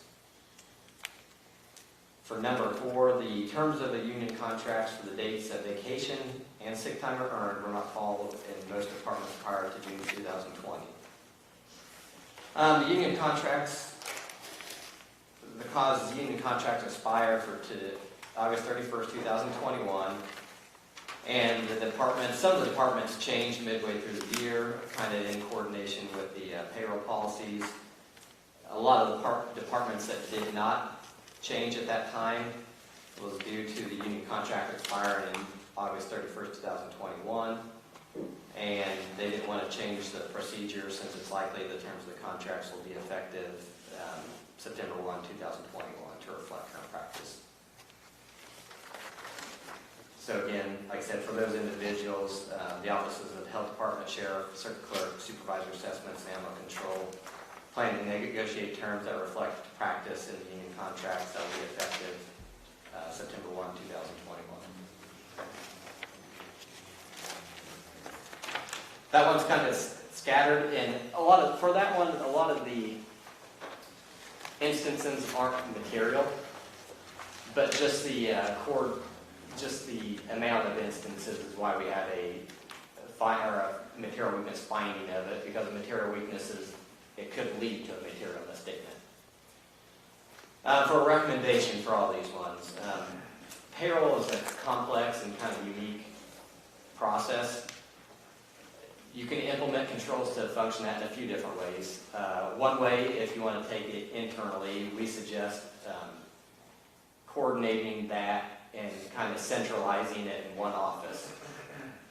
And if you centralize in one office, there still has to be effective communication between those offices, but that just allows for not every department to have a payroll expert and to have more of one payroll expert within the county. Another solution would be to hire somebody from outside. If you hire somebody from outside, there still has to be effective communication, and you still have to have the information, all the required information to flow to that person.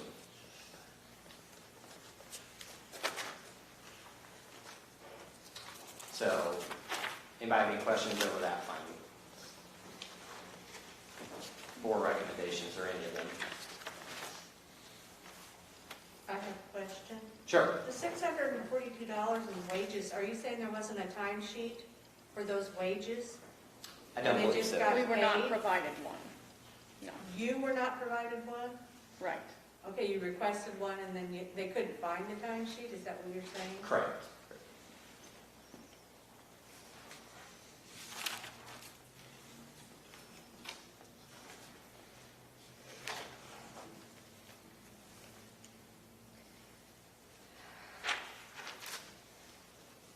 Is there any other questions?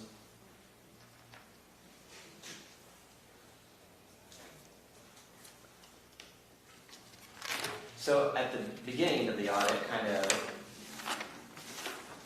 during our preliminary risk assessment phase, we perform procedures to, again, I'm trying not to use too much jargon here, but to assess that there might be a material misstatement in there. So that is looking at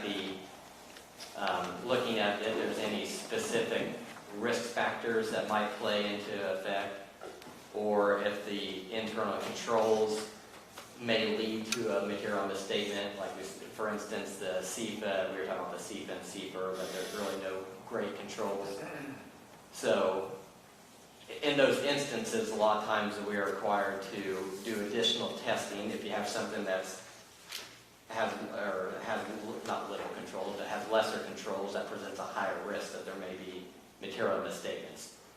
So to address those risks, we have to perform more procedures that may do different testing to specifically address that risk, or it may be testing more. So if we usually take a sample of 10, then we might have to take a sample of 50, for instance.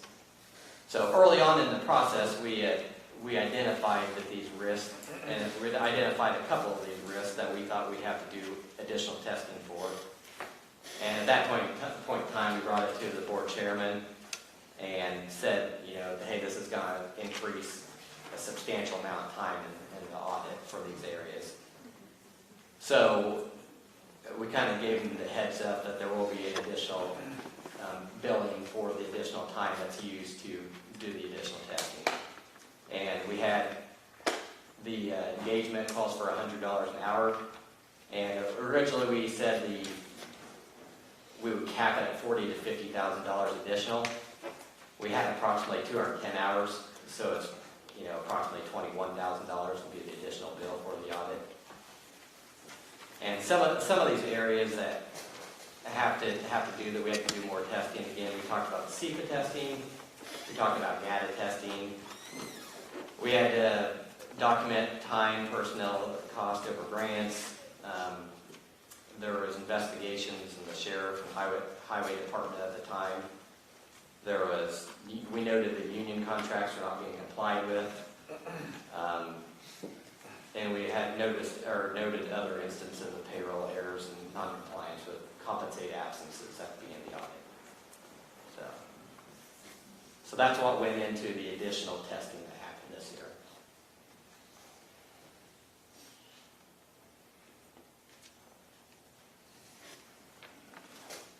document all those mistaken errors or whatever you just mentioned in your findings? Yeah, They're all in there? yeah. So like I said, again, it's additional risk factors. So some of the items that we noted at the beginning led to findings. Some of them don't lead to findings. So I should note, since you brought up the findings too, originally when we met with the executive committee, we had a draft finding. We had 5 draft findings or potential findings. We had 4. We ended up having 4 findings. We had a 5th potential finding that had to do with the farm real estate taxes, and it dealt with whether Shelby County was required to structure the lease to have the lessee pay the real estate taxes. So we didn't discuss whether it was it was for a government purpose or compliance, or we didn't discuss whether it had to be paid back. It's just, should the lease be structured that way? And after discussions with management, we removed that 5th potential finding. So you mentioned earlier, if any findings had changed, that was a finding that changed. But all the ones that were originally at the executive committee, nothing substantially changed from those.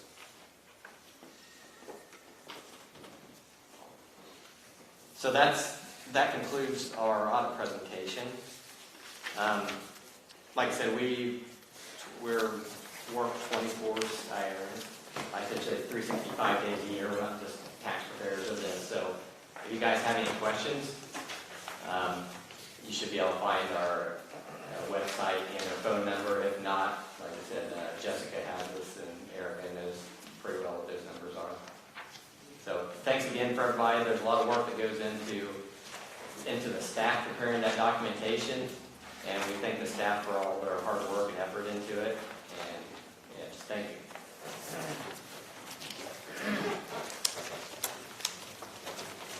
Thank you. Thank you, guys.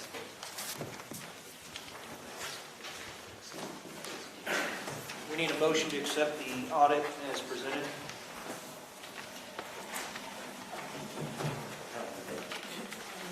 We got a motion. Is there a second? Any discussion on the audit?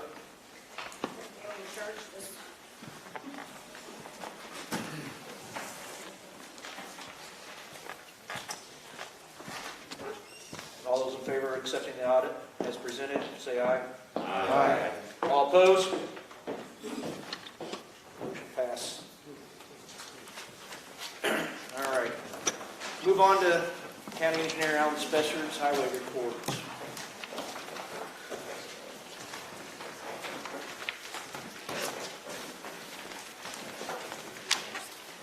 Good evening.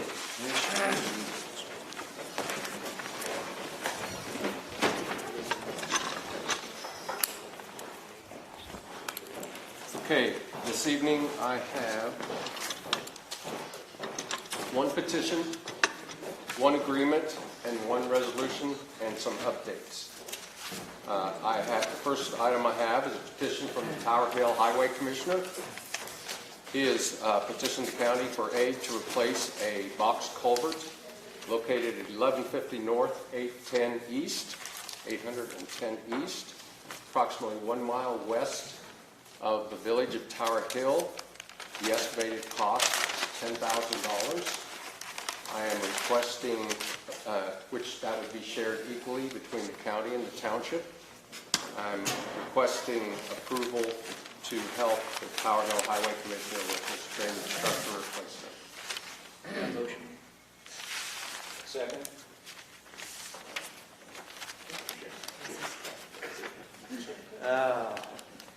Any discussion on that?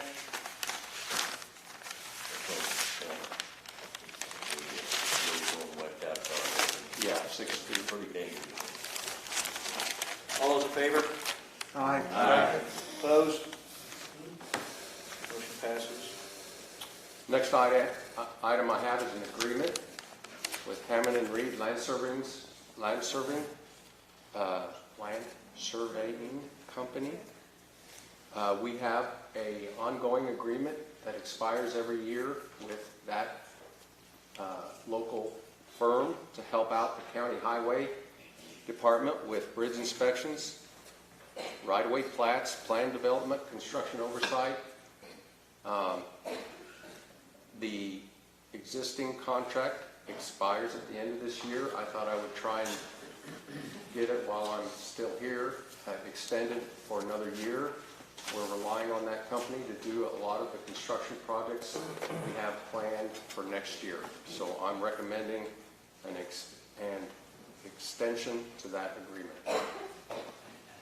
Anybody have a motion? Second? Second. Any discussion? All those in favor? Aye. All those opposed? Motion passed. Okay, the next item I have is a resolution. We've talked for several months about the additional funding to local agencies for COVID, for infrastructure improvements that I received the literature on it, and we had one applicant, as I've reported before. It was the city of Shelbyville, to upgrade Broadway Street from North 9th Street north to the city limits, and would attach to the project that we currently have underway or ongoing, which is the County Highway 5 Country Club Road Upgrade Project, which is a grant-funded project. This grant is in the amount of $193,721.89. Last month it was tabled, so do we have to take it off the table first? Just to explain the whole thing, though. We tabled it because we wanted a resolution from the city of Shelbyville that they would pay for any costs over and above the grant amount, and also that they would take care of the project in total, the engineering and construction. Basically, the county would not have to be involved with the project. That resolution was approved by the city council earlier this month. I think it was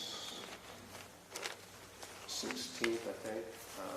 I might have that date wrong, but I do have the resolution. It's attached to this resolution. So I'm recommending approval to award the COVID funding to the city of Shelbyville. Do we have a motion on the table this? A second? Any discussion on the untabling? Jeff. All those in favor, say aye. Aye. Opposed? So the motion passed to untable it. Do we have a motion to accept the resolution? Jeff? Any discussion on it? All those in favor, say aye. Aye. All those opposed? Passed. Okay, I just have a few updates.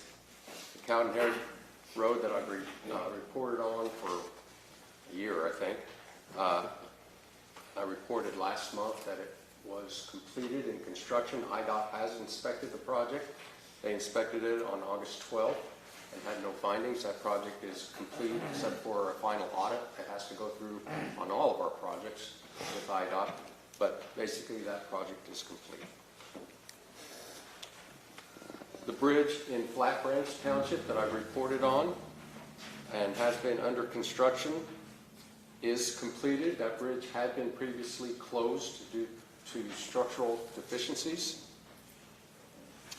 It was anticipated to be open this week. It has not, because the only item remaining on the project is reseeding the area that was disturbed by putting in ditches and that type of thing. That's actually scheduled to occur tomorrow. So assuming nothing goes wrong between now and tomorrow, that road will be open to traffic. The bridge in Rose Township that I've been reporting on, started construction on the day after Labor Day. And so it will continue and should be completed within a month, depending on the weather. And that is my report, unless there's questions. I just got one question, and then I think, 128, what's going on with that? I mean, have they laid the blacktop down now, Yes. or, okay. It's a state project, but yeah, it's been, so I'm not really involved in the project. I know but I hear that, about Alan. it. I was just trying, I know you do, I was just trying to Okay, explain to anybody yeah. who might not. Bridges So- open, though? Yes, All the bridges? yep. Okay. It was kind of nice once you get to Finley, it was real smooth going south tonight. Thank you, Alan. Thank you. All right, Paul. Discussion and vote on resolution for EMA director's duties, responsibilities, and employment.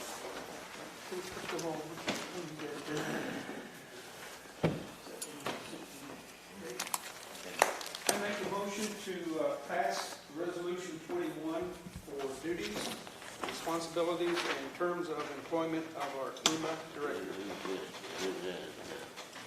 Call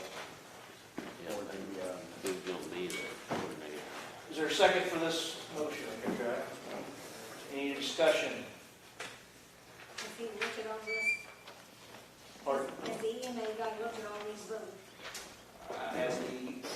Is Troy good with all the listing and everything? Yes, he is. Yes. Didn't realize that was you, Troy. I'm hard to miss. Any other discussion? All those in favor say aye. Aye.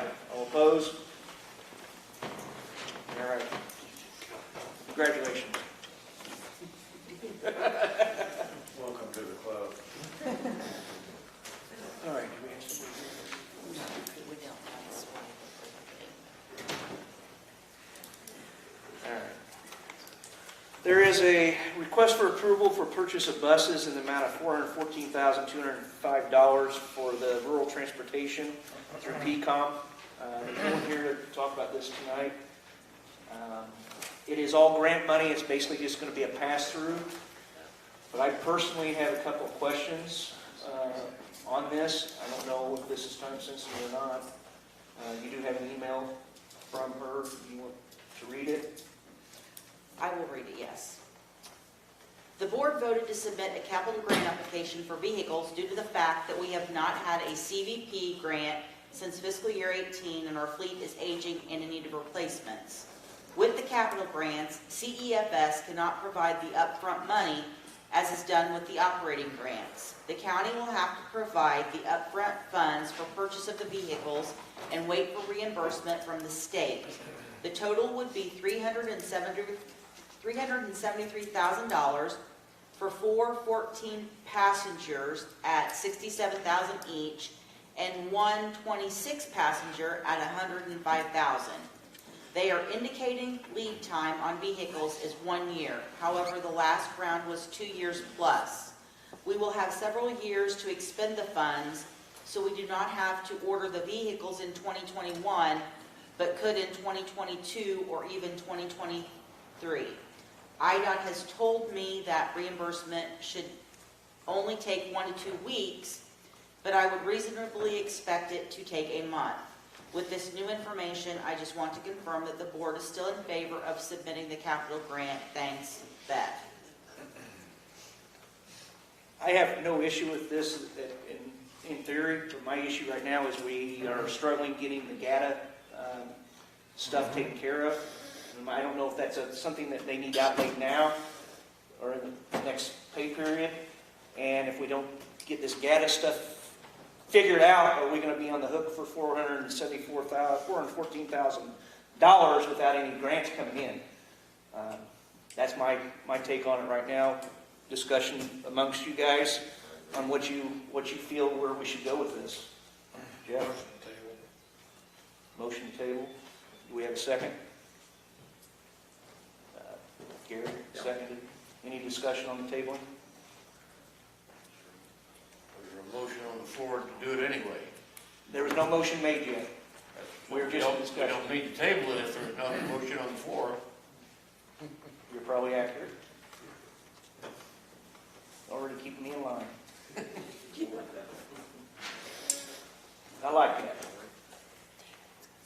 David, you got something? Yeah, I have a question. Is Shelby County the only county with Well, the problem with that is Shelby County is the county in charge of the PCOM. So everything has to come through Shelby County to do this, because we are the administrator. So, it's something to think about in the future. You carry a lot of risk when you sign up for that. A simple eyes, cover no question. Point taken. Seeing I was corrected, there's no motion at all, and no need to table, we'll just move on. Thank you for the correction. Jessica, you've got some resolutions?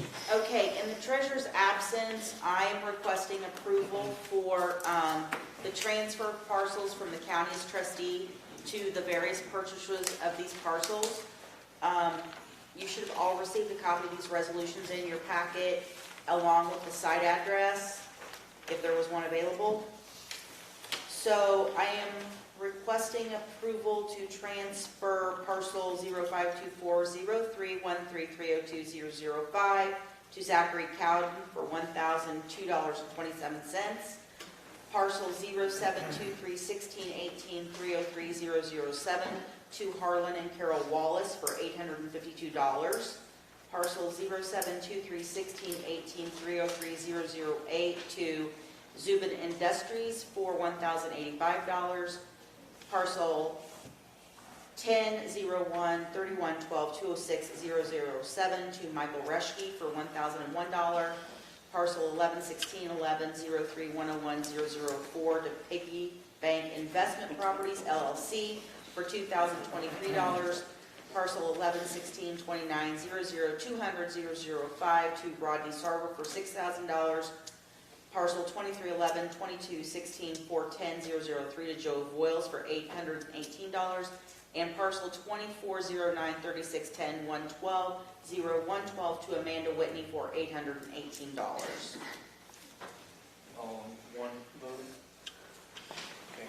Do we have a motion to approve those? Gary, second? Any discussion? All those in favor say aye. Aye. Opposed? They pass. Okay, Nicole, you're up next. Ratification of the asthma contract.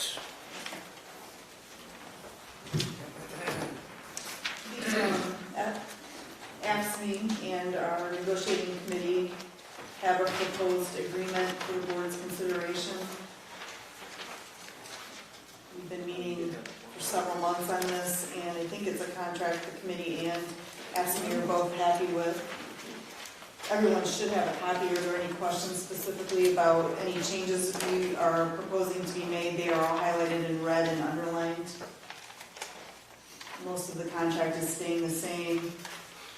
As the auditor pointed out, the practice within this county has been to award vacation time and sick time on January 1st, specifically vacation time on January 1st rather than anniversary date of hire. That was not in compliance with prior contracts, but it's been done since the 1990s. So they do have a history of past practice of awarding vacation days on January 1st rather than anniversary date of hire. So what we are recommending on page 12, we changed the language. They're agreeing to comply with what the prior contracts were, where we will award vacation days on the anniversary date of hire. We're giving them a buffer to get that in line.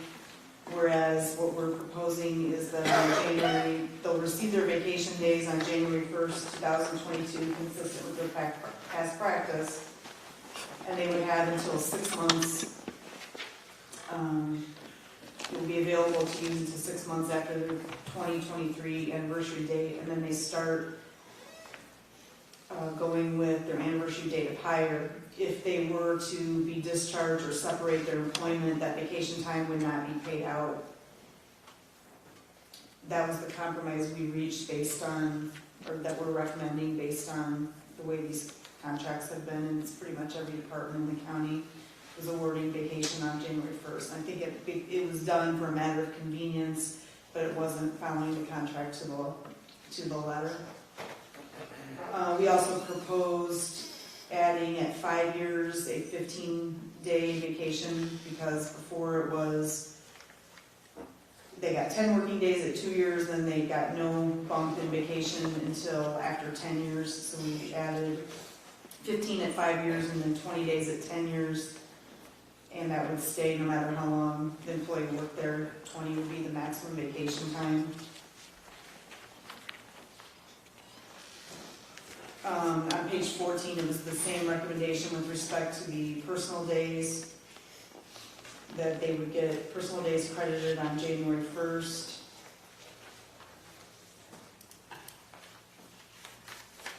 The sick leave, they asked if they could advance 11 days only for authorized sick purposes, but if they, again, separate from employment, that would not be paid out.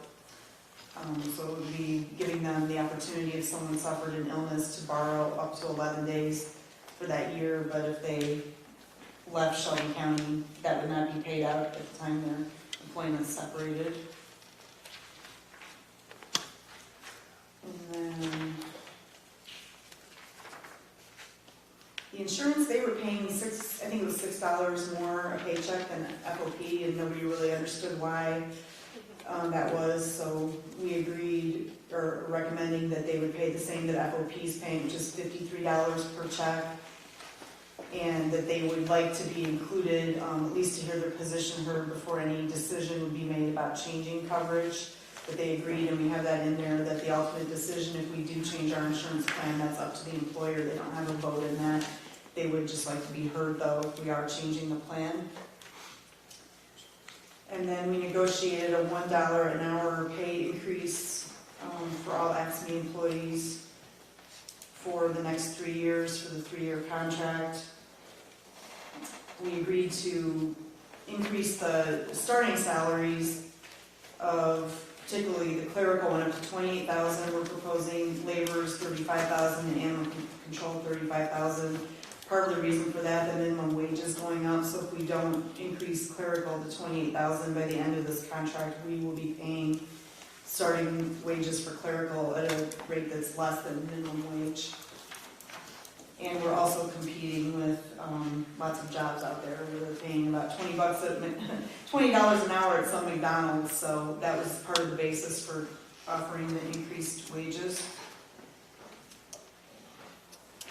A new addition too on page 30, we are recommending that the laborers receive a $300 per fiscal year check for uniforms and equipment. The boots that they are required to purchase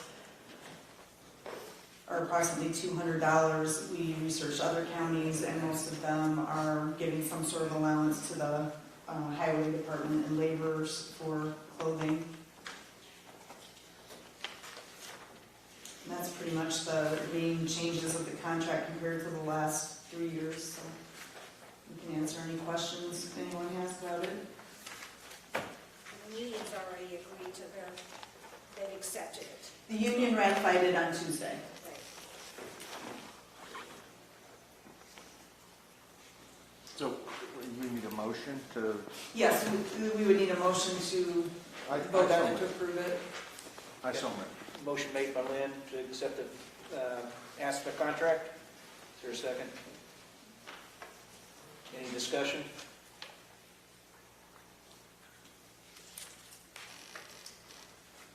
All in favor, say aye. Aye. All opposed? Passed. Okay, Nicole, again, you're up. Well, I accepted the position of GAD coordinator to get us in line with what we need to be in for this year to receive funds. Everything is ready to go, except there is a form, internal control questionnaire submission, which I provided copies to the entire board. It's pretty basic questions about the financial operations of the county. It's essentially a questionnaire about how we do business in Shelby County. I have answered those questions to the best of my abilities. I've consulted with other department heads. I've consulted with Steve Malega. I've consulted with Alan Spessard, and I consulted with Crystal Freeze from West & Company to see if they concurred with my answers. and I'm willing to change any that are inaccurate. But before I can submit it, I have the submission form that I provided to everyone, so you can see what I have to sign off on, and on it, you have to provide the name of the chief financial officer or the equivalent. You have to provide the name of the executive director or equivalent, which the GATA administrator for the state confirmed that would be the county board chairman. And according to her, the chief financial officer would be the treasurer if the county does not have an auditor or an actual position of chief financial officer, which we don't have. So in our case, it's the treasurer. So when I send this form into GATA through their portal, I am certifying and submitting that the executive director and the chief financial officer attest to the accuracy of the information provided. So regardless of how many department heads assisted me with responding to this, I cannot submit this until the executive director, which will now be Brian, and the chief financial officer, which would be the treasurer, attest to the accuracy of the information provided. I have provided this to the treasurer. We have emailed back and forth about it. She's not willing to attest to the accuracy of the information provided, and I'm unable to even determine which questions she believes may be inaccurate, which ones she's unsure of, or which ones are correct. If this form is not submitted, this is more than $6.5 million in grant money that Shelby County won't receive.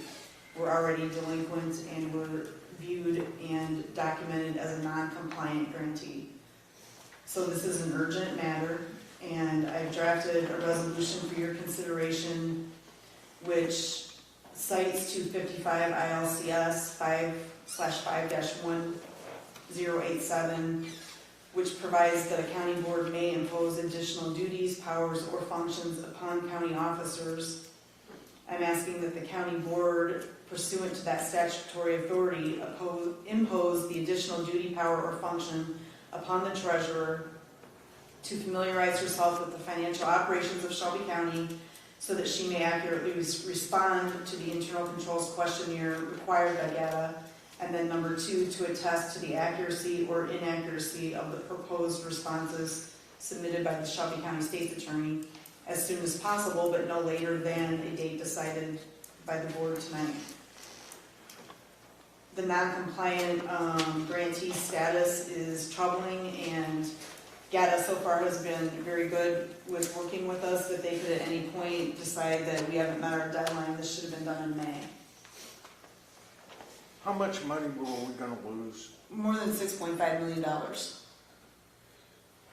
At the special meeting, I brought up the money that the airport may lose. That's how I was informed of it. The airport is about to lose $800,000 in grants, and because this is overdue, they lost a bid that has now gone up $20,000. So we've already lost money. But as I looked into this GATA portal deals with all the state and federal grants that we receive, and it's more than $6.5 million total, including what the airport may lose. Is there a reason she takes exception to certain questions? I didn't, her response was it's not her statutory duty, which it's not her statutory duty to help me with this form, but the county board may impose that as an additional duty. It's necessary, or we're not going to receive this money. Did our previous EMA man, Jared, was he appointed CFO back then when he did these grants? He did most of the grants back then, didn't he? I cannot answer that accurately because I have no idea. I know he done some, but I don't He know. was the one in charge of it, so I'm assuming he must have been. Can the EMA person be appointed to the person if he's updated with I have no idea. how to do this? Can you do that? The GATA administrator said if you don't have an auditor or the position of CFO, which only large counties have that. So how did Jared get appointed then? How did he get? He was GATA coordinator. Oh, he was a coordinator, so he can. He was GATA coordinator. He wasn't chief financial officer, as far as I know. I How cannot did he answer sign that. the applications then? I wasn't here when he was in the position. I don't know. Either the treasurer or CFO had to sign it then, didn't he? For the grants? If the certification form was the same as it is now, the GATA coordinator is certifying that both county board chairman and the treasurer are attesting to the accuracy of the information provided. So he decided we shouldn't have, probably? We can answer that. We don't know. What we're trying to do is correct this and get it signed by the chief CFO, which we've been told it should be the treasurer. Does this add additional liability or responsibilities to the treasurer or whoever it is? Will they take on this job? Is it going to be uncompensated, or how does that work? It will literally take her 10 minutes. No, I mean, besides this, is this going to be ongoing for every grant that she has to look at and overview? I anticipate every year that certification is going to have to be filed in order for us to get our funding. Just one time a year? Yes. Oh, I thought this was every. But when I went over it, it took me maybe an hour. She should be familiar with all this. It should take 10 minutes. It's not my duty either, and I don't want extra pay for it or anything like that. It's just, this is something that needs to be done for the county to receive these funds. Do we have a motion to accept this resolution? I'll make it. Do we have a second? I'll second. We got a second. Now we can go into discussion. David? Do we need to vote on the resolution before we set the deadline, or do we set that now? I think it's all one thing, isn't it? You could vote, if you decide to pass the resolution, then you could have a second vote of what date you want to have compliance. Because if it's not passed, then the date doesn't have to be decided. Yeah, that's true. Any discussion? My thing is, we could set these deadlines, but we're talking a lot, millions of dollars. If she decides she doesn't want to do, my question is, where do we go and what do we do after that fact? I would have to go to court. Can the county board appoint somebody? It's through the, Her? Can we appoint you to do that? I'm not the chief financial officer. The form I have to fill out says that I certify that the county board chairman and the treasurer, because they're the equivalent of the executive director and the chief financial officer for this county, But next, they have to agree with me. I people want to can't. do her duties, can we appoint some chairman to do it? no. No, he already got a say. I got to look through it also and make sure everything's verifiable and correct. I don't know why anybody want to leave $25 million. Any further discussion? I know that for the grants that I've assisted with, I believe the treasurer has signed those forms for me. So I believe she has signed grant forms before. And exactly what this is, I mean, it may not be the same, but she has signed forms previously. Thank you. All those in favor, say aye. Aye. All those opposed? Hope abstains. What was the date? We haven't done that yet. We didn't. We didn't see any reason to put a date on it until we saw it was passed. So now we will take a date. He can't talk. You can't talk. Deadline on when it's got to get in there. GATA said right now, and I don't know if it's because of COVID, they said right now there's no final deadline. They said you were supposed to do this in May, you're a non-compliant grantee, we'll work with you, but they didn't give a deadline. But I would say it's got to be done within a week at the very latest, if not by, it should be done tomorrow, in my opinion. And they said once it's filled out, they'll approve our funding by the next business day. Somebody else. Yeah, can't lose that money. I move that the date put in everything be the 17th. He just did it on purpose. Right. 17. There's no. You make a motion on that? Is that what you're doing? Is there a second? Second. There's a second. Discussion? David? I disagree. She's had it since May. I don't think she needs that long timeline to do We this. need sooner. I mean, whatever, June, July, August, we're 3 months in now. So I don't think she needs that long. Paul? What is the chances of us not getting a signature from her if she's sick? I have no idea. How are we going to go around that? She got COVID? We don't need a signature. She could attest to the accuracy via email communication, and as long as I have that, they told me that's good. If we ever got audited, I would just save that email, and then I can submit the certification. Very good. So it can all be done remotely. Okay. long have we, I know we've been talking about this GATA thing since last year, or last May, or before that. But how long have we been up against it, or how long have you known about, we should have had this done back then? I found out at the beginning of August, and I started communicating with the treasurer right after I found out, because the secretary of the airport committee made contact with me and informed me that they weren't going to get their 800,000, and that it was that she wouldn't fill this out. So I started working on it, and then at that special meeting, I got appointed to the position. I can answer that too, Don. The airport contacted me on July the 30th. I still have the message, and I recommended him contact Nicole. And I'm going to say that was on a Friday, and she was on vacation or something. But the 30th is the day that they contacted me and said they had just found out, like on Wednesday, that it hadn't been done and needed to be done. David? I'd like to amend the motion. I'd like to make it Friday, September 10th by 3 p.m. I'll second it.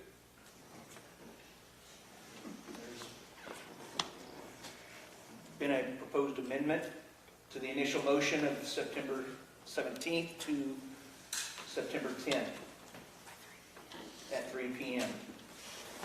Been properly made and seconded. Any discussion on this one?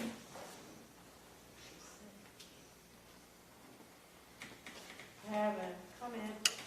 If this person is off sick, who will be the person in charge to notify them that this has to be done? I can notify her. Oh, you said she had to email you. Yeah, right? we can do this all by email.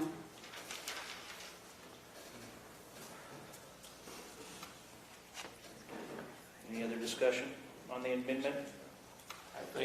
I think we need to give it a little more time. I mean, maybe not next Friday, but say, we're doing this at 9:15 tonight, and you're by 3 o'clock tomorrow evening, you're wanting to know that this is correct. And I guess I think that's pushing. Doesn't she have a copy of it now, though? Yeah, I've sent her, she has a copy of it. So she's had a copy of it. Okay, well, Yeah. Nicole, is she aware of this, and she is aware that she needs to sign, or? I've explained multiple times in writing, I cannot submit this without her attesting to the accuracy. Okay, so she's aware of this? Yes. Okay. And she's done nothing? Her responses are it's not her statutory authority or within her statutory duties to do it. Show me where it says I'm the chief financial officer. I don't know the answers to some of this. And then I asked, which questions are you unsure of? We can work and, I have answer one them. last question, Brian. Yes. If she doesn't do this and we have to go to court, we're talking several $1 million here. And that means we're talking, court, when you go to court, it just doesn't happen in a blink of an eye. It might be 2 or 3 months, it could be 6 months before the hearing, and that means we could be losing that money, so. I think we're at very dire straits of losing that money right now. Gary?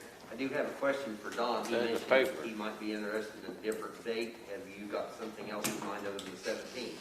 Why don't we split it down the middle and do it the 14th or the 15th, Tuesday or Wednesday? yeah, I mean, I was thinking Monday or Tuesday, something like that. I would be in favor of Monday or Tuesday. Are you making a motion to amend the amendment? We have a motion on the floor. Got to vote on the amendment, or vote on Shelby's motion, I think. Well, we didn't on the first one. That was amended. We got to vote on his, we got to either vote his amendment down, or Now I'd like to amend the main motion again to Monday, September 10th, 3 p.m. I think I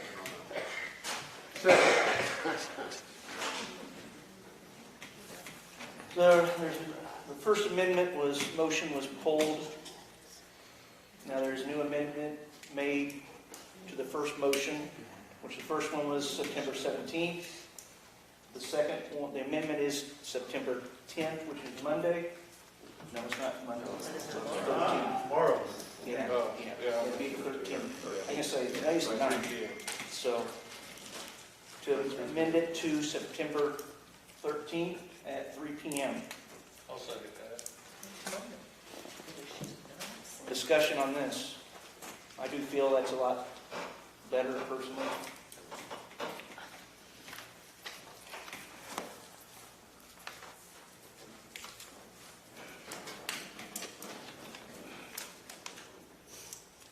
All those in favor of the amendment, say aye. Aye. All those opposed? I heard one. I didn't hear it. I thought I heard one no, didn't I? It was. No. Okay, I thought I heard it.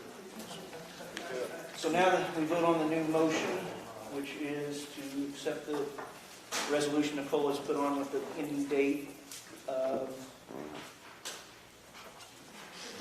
The motion was to put the date as September 17th.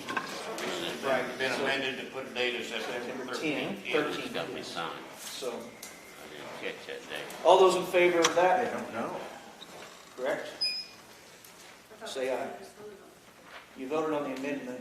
Oh, okay. Now doesn't that have to go into the main motion then, which gets voted on again if I remember right? Correct me if I'm wrong, anybody? read it too? Correct me if I'm wrong, anybody? Been a long time since FFA.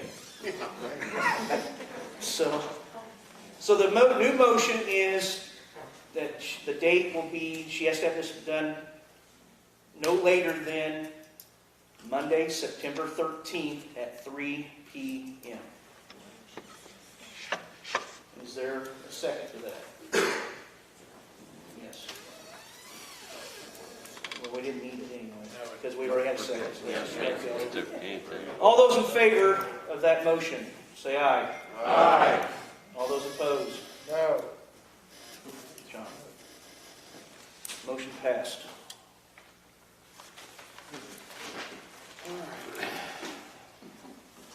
Sean, you're up finally. Windows grant, right? Yes. You guys remember, I've been keeping you up to date on the Windows grant. That was the DCEO grant that Representative Halbrook and Senator Rose had been able to secure for us. I think my last update to you guys was the State Historic Preservation Office had put us under an environmental review to be able to make sure that what we were trying to do was within their confines, if you will. I had a conference call today with Senator Rose, Representative Halbrook, and one of Senator Rose's assistants, and the State Historic Preservation Office, one of the reviewers. A lot of discussion was had today, a lot of discussion. He is going to come down, one of the reviewers is going to come down Tuesday at 10 o'clock to walk through the courthouse with me to be able to look at the condition of the windows. If you remember, the whole point of what the environmental review was that they're trying to see if the condition of these windows is relevant enough to be able to change them out. Saying that, do we really want to let you guys change them out, and because you're going to change the historical side of it. So they're going to come down and take a look at it, and this is continuing. So that's my update. So. Keep up the hard work. Thank you. I will. David, discussion of paylocity and payroll keeping. So I tabled this last month. Need to have it. To see a presentation from the CIC. I don't see one. I haven't got any numbers on one. So Yes, now. we need to move forward. Okay. This Okay. was tabled last month. We need a motion on table it. Motion on the table. Second by Jeff. All those in favor of untabling this, say aye. Aye. All those opposed? No.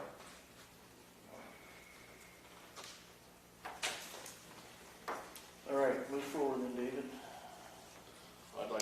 motion to accept Paylocity's bid as such. Motion made, is there a second? Gary Patterson seconds. Discussion. Have we received I anything?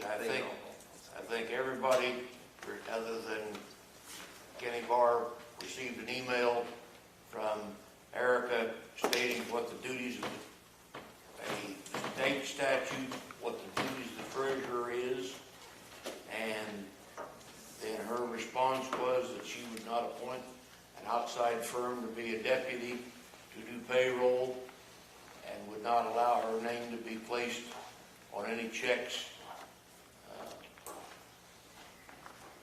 submitted for payroll by an outside firm. Therefore, I think this is a moot point. I think we should defeat the motion. Mark? I don't know how many of you know much about software, how it works. When a company designs a piece of software, they a lot of times will go into group efforts with another company because they specialize in certain parts of software. It takes a lot of money to design, do the programming for software. The software that we have presently that we spend a lot of money on already has an inside link into it to payroll, very similar to what you're talking about. It takes an unlock code. As farmers, some of you are used to GPS and the things that come in tractors and all. It takes an unlock code. For people that use software at home, if you do bookkeeping, there is usually an additional piece of software that takes an unlock code. And you usually have to pay an additional fee to unlock the other components that work. And this is what is involved with the brand of software that we have right now. It's already built in. There's no having to change the formats to make Paylocity or any other payroll company's software work with the software we have now. It's already been designed. It just has to be unlocked and probably somewhat of an additional fee. Then why don't we do anything? I don't think anybody ever asked for it at the time that it was purchased. We asked for it 30 days ago, and nothing was presented. I asked for it when we were taking the bids last fall, the budget committee. Okay, sorry I wasn't there. I wish you weren't there, guys but would discuss that part. I don't know what was presented. I just know that capability is in most software brands now. But you don't know how many dollars. No, I do not. And they haven't given you an amount yet, Jessica, to your email. We got an email trail from her, but she has asked for it, so you have not got an amount. David? And just to be clear, the $50,000 of software we bought, 1,500 of that was payroll. The rest of it is accounting software. So I just want to be clear. That 15,000 that we're going to spend is for payroll, it's for electronic timekeeping, it's for an HR department. And CIC does not provide an HR department unless I'm wrong, it's stated by him. But we have to have an HR department. If we don't, we have to have an active HR department. If we don't, we're going to be in big trouble at some point in time. We have to have somebody that she may be able to do all this, but you have to have someone that'll work with everybody else. I thought we voted on it. That's been the whole problem with this whole thing. She will not work with the other office heads and everybody else. It's like she draws that line in the sand and she's not gonna go over, and by gosh, if you don't do it her way, then that's Point the of way order, it is. Mr. Chairman, discuss somebody that's not here and home with COVID. Sounds a little bit crude. No, I don't think it is. I agree. That's enough.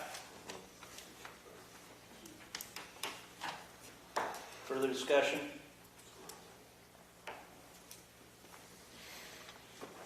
She does have COVID. That's why she's not all. Gary? Wouldn't it make sense to get a hold of ICI and have them come in and, before we go doing something else with somebody else? We've already bought into the program, why not they mentioned the payroll program addition when they were here. I think we need to look at what we've purchased before we go spending to an outside, and I don't know how fair that is to the taxpayers to pay for it twice. We talked about the taxpayers, and is it, I don't know.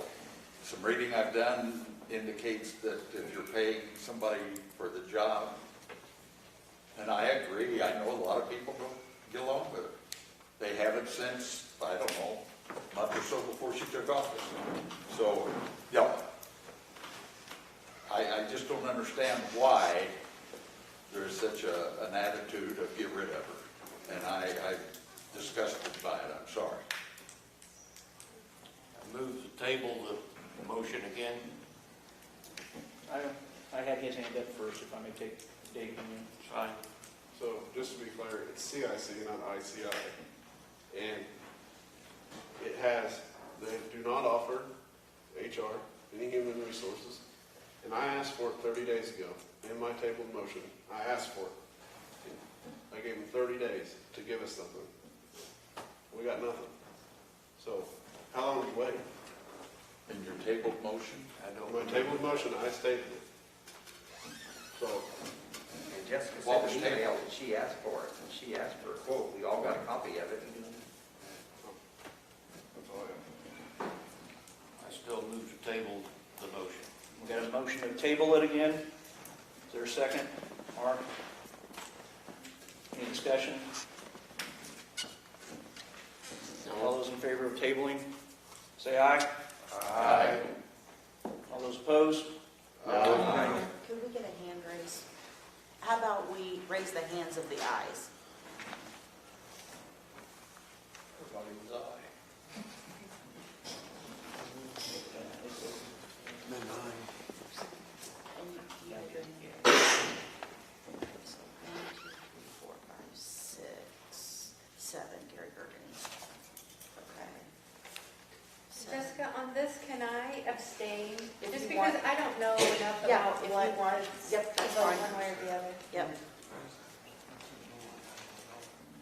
Okay, so I've got 7 yeses and 1 abstain, so that would be 12 yeses, 12 noes for taking. Motion failed. So we're back to the original motion, which was properly seconded, correct? Let's go back and rehash, we have the motion in a second. Any further discussion? Yes? What are we gonna do if she won't cooperate? We're gonna impeach her? I have no idea. No idea. Can I make a comment on his comment? Yes, you may. I worked 37 years for an employer, and if you were directed to do something and you didn't do it, that's called insubordination, and it's grounds for termination or discipline. So You're if, Chairman, Yes, why sir. are we beating up on somebody that's not even here? Why is this? Isn't this out of order? I don't mean to be little, Teresa. I don't know if But she's let's getting not- up on her, anybody. no, I'm just saying. We're just if- asking a question. We're just stating facts. All right. David, I didn't mean to. I've never seen anything so negative in my life. call the vote. Is that what you said? Will you repeat the motion now? The motion is to hire Paylocity for payroll, timekeeping, and human resources. Which was properly seconded. We need a- you want a hand Yes, vote? vote on this then. Yes, vote on this. All those in favor, raise your hand.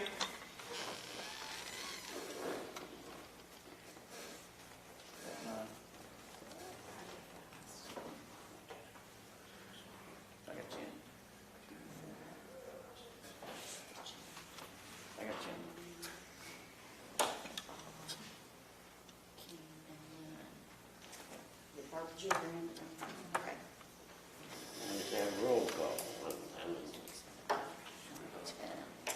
All those opposed, raise your hand.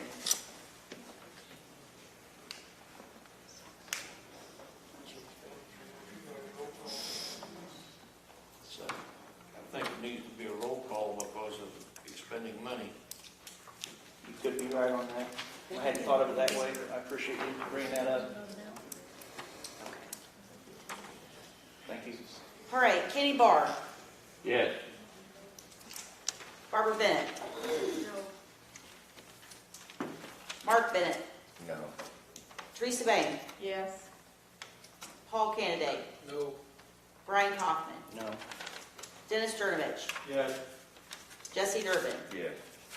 Gary Gergany, No. Larry Lenz, Yes. Gary Patterson, Yes. Derek Piercy, No. John Poe, No. Robert Simpson, Yes. Jeff Slifer, Yes. David Switz, Yes. Don Tate, No. Lynn Williams, Yes. Julie Edwards. Abstain. Okay, so I have 10 yes, 8 no. Barb Bennett, Mark Bennett, Paul Candidate, Brian Kaufman, Gary Gergany, Derek Piercy, John Pogue, Don Tate, and Julie Edwards abstains. What's the roll call? Motion passed. Motion passed.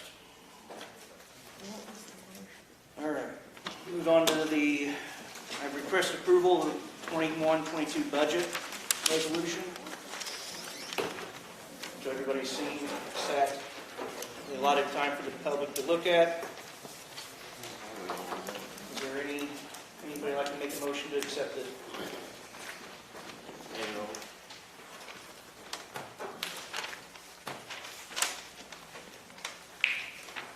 David? Do we have a second?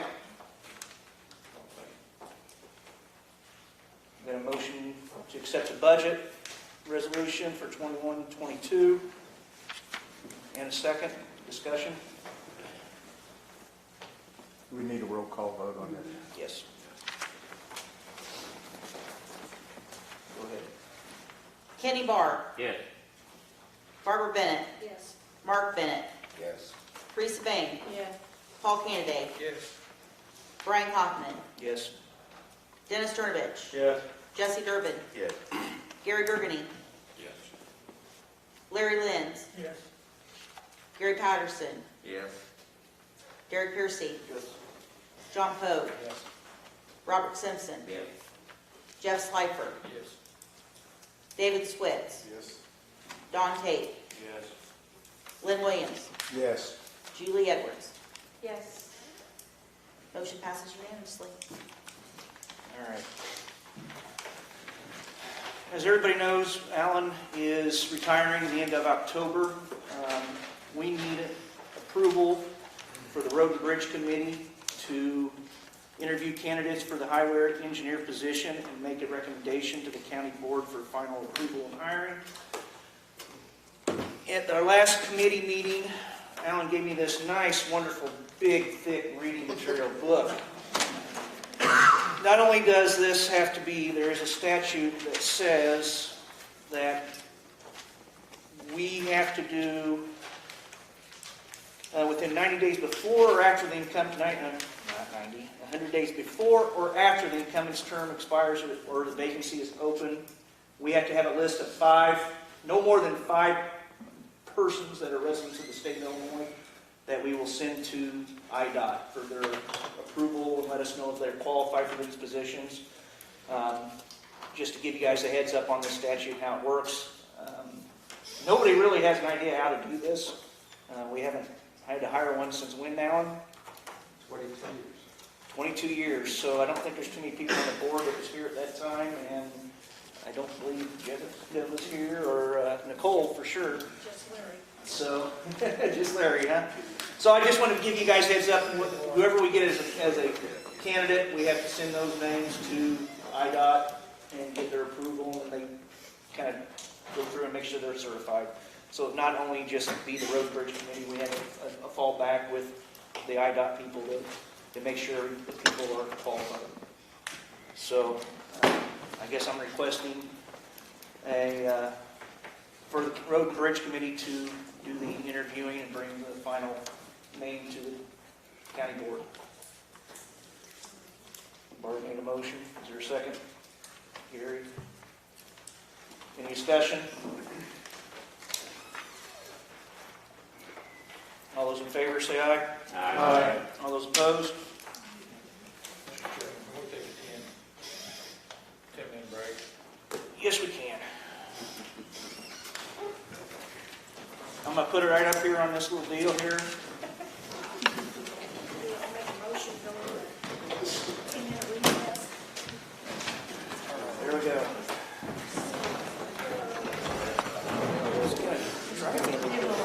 Don't talk. It should go off. Don't tell me what to do. It was a legitimate question. I wanted to know what day they were putting as a deadline. Yes, it was. And you two quit talking right before I came here.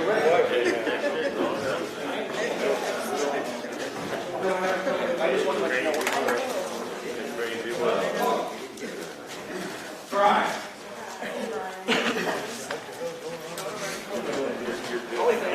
Go ahead. Go ahead. All I can think of was your email address for some reason.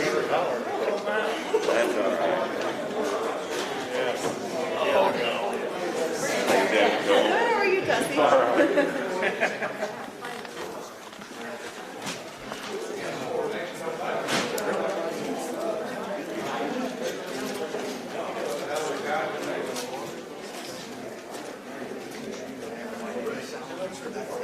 Welcome.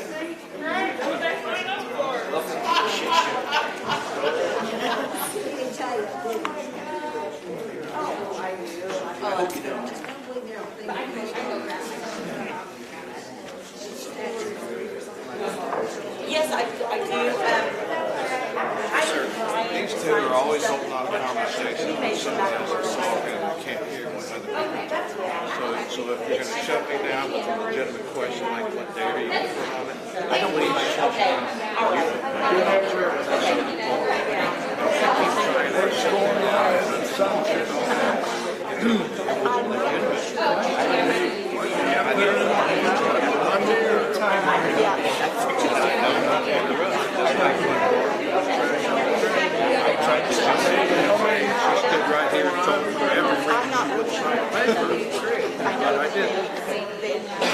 Nope, you worked out a bit here, and I'm good with It goes special both stuff.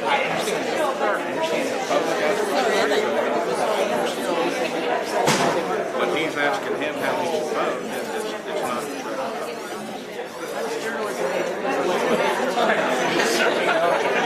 not true. And if I'm hard at him, it's because he's trying to tell me I'm not saying anything, it's not his job.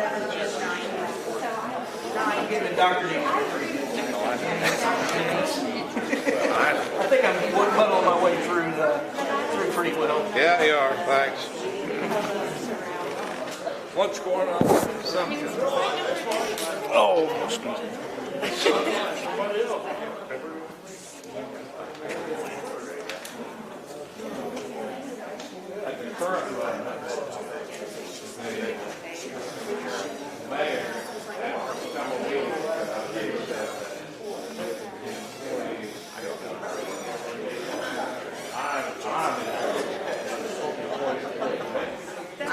That's what my goal is, to be like this. I've said that most of my life. I want to grow up to be like this. I'm very grateful, because I don't know if I can sit here and 3 hours or something. So, I'm sure they'll hire him out eventually. They might pass a new ordinance or a resolution that say that all the employees. I don't know. But rewrite the rules, huh? But what? I have the governor rewrite the code. But the rules that are the police department, obviously the chief. Is that okay with you? Because I actually have some tax needs that I need to sign. And then if you All right, how are you doing? those members of the committee that are present, they sign the signature sheet for the approved budget. But if they don't sign it today, we've got time for that, if you got a packet already too. David, yeah,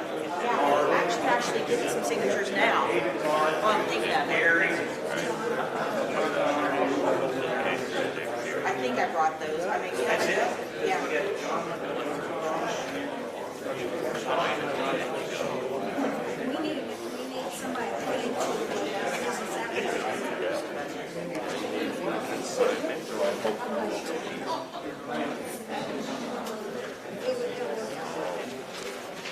Mark, can you sign something for the budget?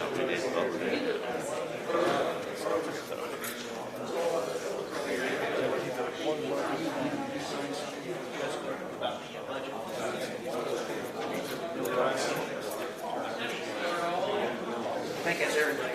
You, me, Mark, Patrick.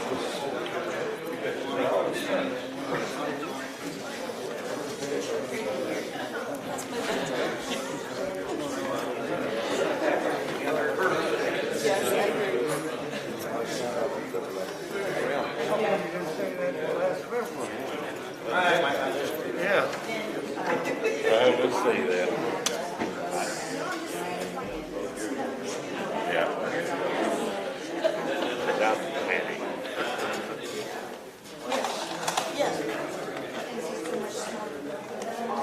No, you shouldn't.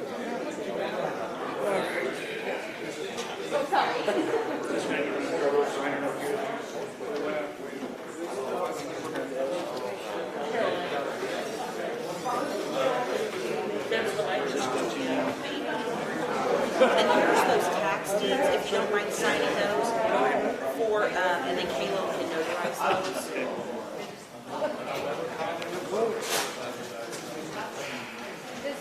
Sign everything and then Right. perfect. Okay. All the names are notarized. Caleb? That's all it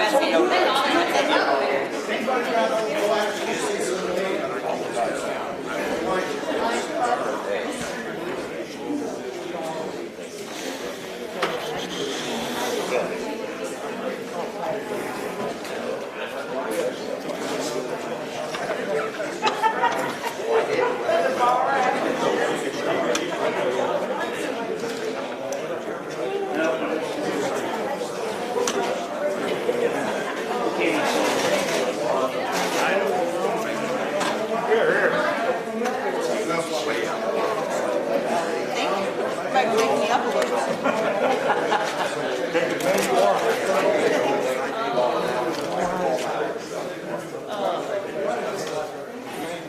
I know.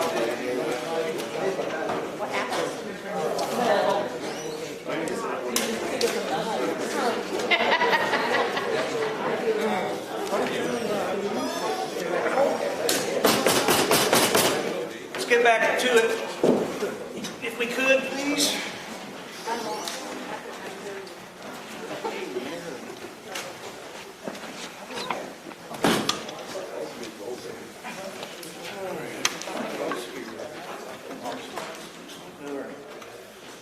Mark, would you like to request approval from the county farm ground to be leased? Okay. As many of you are aware of, the county board farm has been a subject of division among county board members. I feel that much headway has been made between members. I believe this is a very viable proposal that was put together by many members of the board, and I thank you for working with me on it.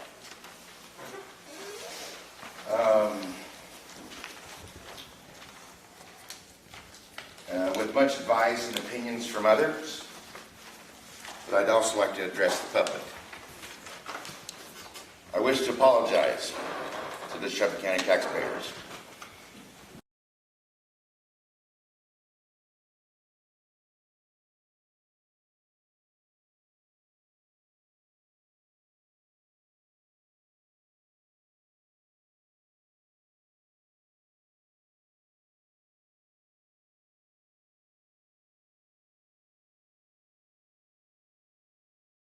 at tonight's meeting.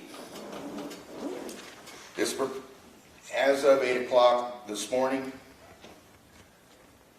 I thought there was a chance of it passing.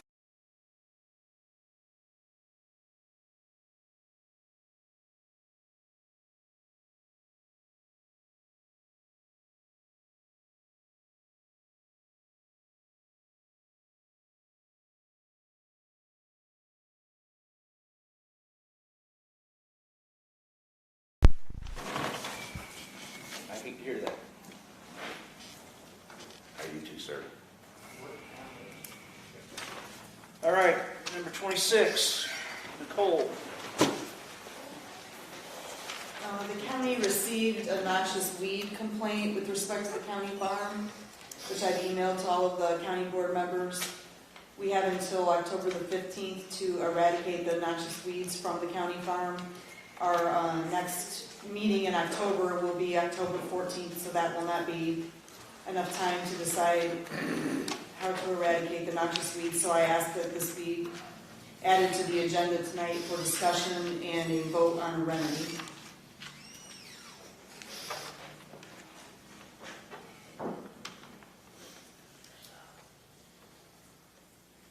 Well, I will defer to the farmers. I'd like to hear Gary Patterson, Jeff Seifert, and Jesse Durbin.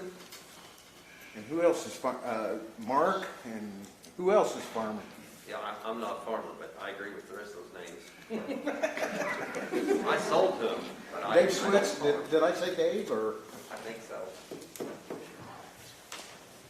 Don't forget Brian, don't forget our... well, according to the Illinois noxious weed law, we are in violation. I mean, there's weeds out there. It is our responsibility to keep those weeds down. If you look at the noxious weed law, there's certain weeds, and some of those weeds... Is that state or federal, Brian? That is state. It's ran by the state. It could be a federal, but I believe it's state.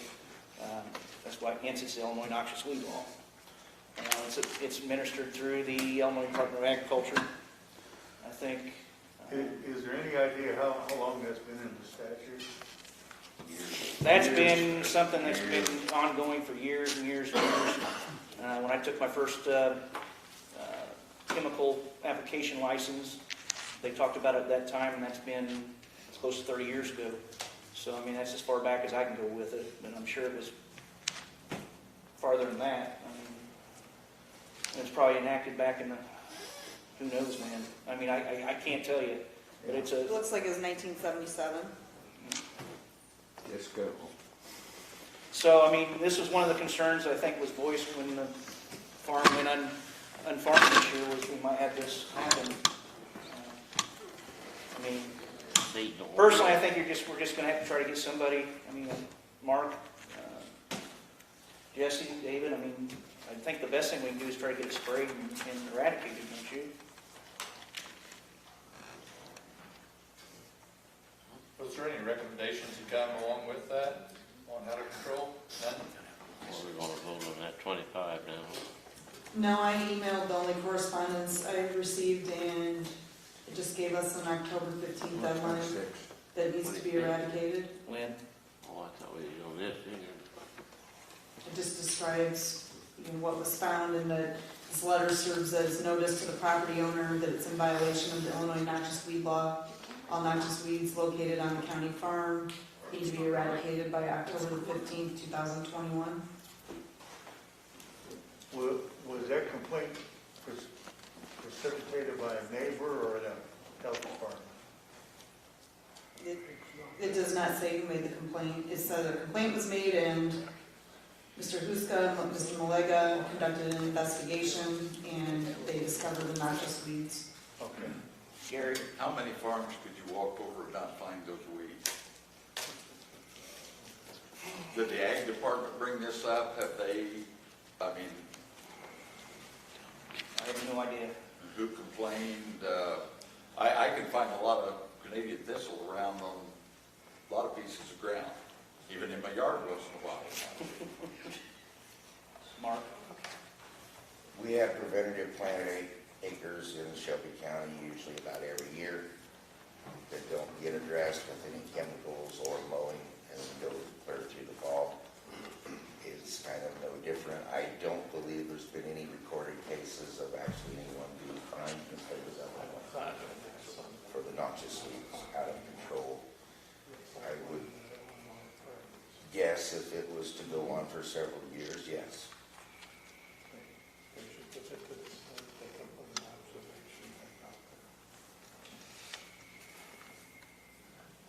I say the Department of Agriculture, I mean, it's a law, okay?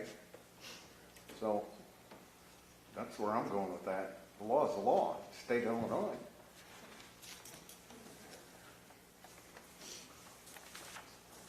If we can get together and decide to farm it for next year, problem could be taken care of this fall. We could have done that tonight and had more money. We could have done it last March. I know. Been growing a good crop out there this year. A lot of the weeds are mature. I drove by there 2 weeks ago. The mature weeds, you guys, other farmers, you can't hardly spray a mature weed and kill it. Yeah. It's already went to seed, I'm sure. Yeah. There's a big thistle as you drive the driveway out there. It's already went to seed.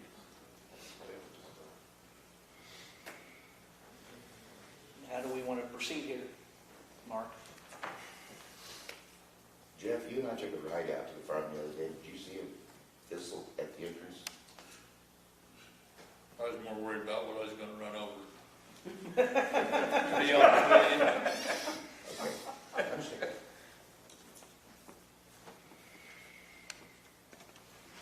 I see the thistle. I know what a thistle is. We used to have to take them out of our back, but anyway. We need some direction here, guys.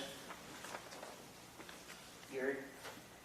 I guess I go along with Jesse. I think we need to get the missing person appointed to the farm committee, and I think we need to come up with a solution on how we can farm the farm that will work. And then that'll take care of the weeds, because obviously they're already passed, and I'm sure he's right when he said it wouldn't do any good to spray them now. But if we get together and we got an agreement in the next month, then there's no reason we can't get it farmed this year, and it will get eradicated by whoever's going to farm it, because they're not going to farm in that, and they're not going to wait till next spring to go after it. It's going to have to be addressed this year to whoever's going to farm it. I did call some people about spraying it, and one of them said the same thing. He said, I think maybe you'd be wasting your money. You'll get your grass maybe out there, and where are you gonna get the money to spray it anyway? It goes from $27 up to $60 is what products they recommended, so. Best way to do it is use iron.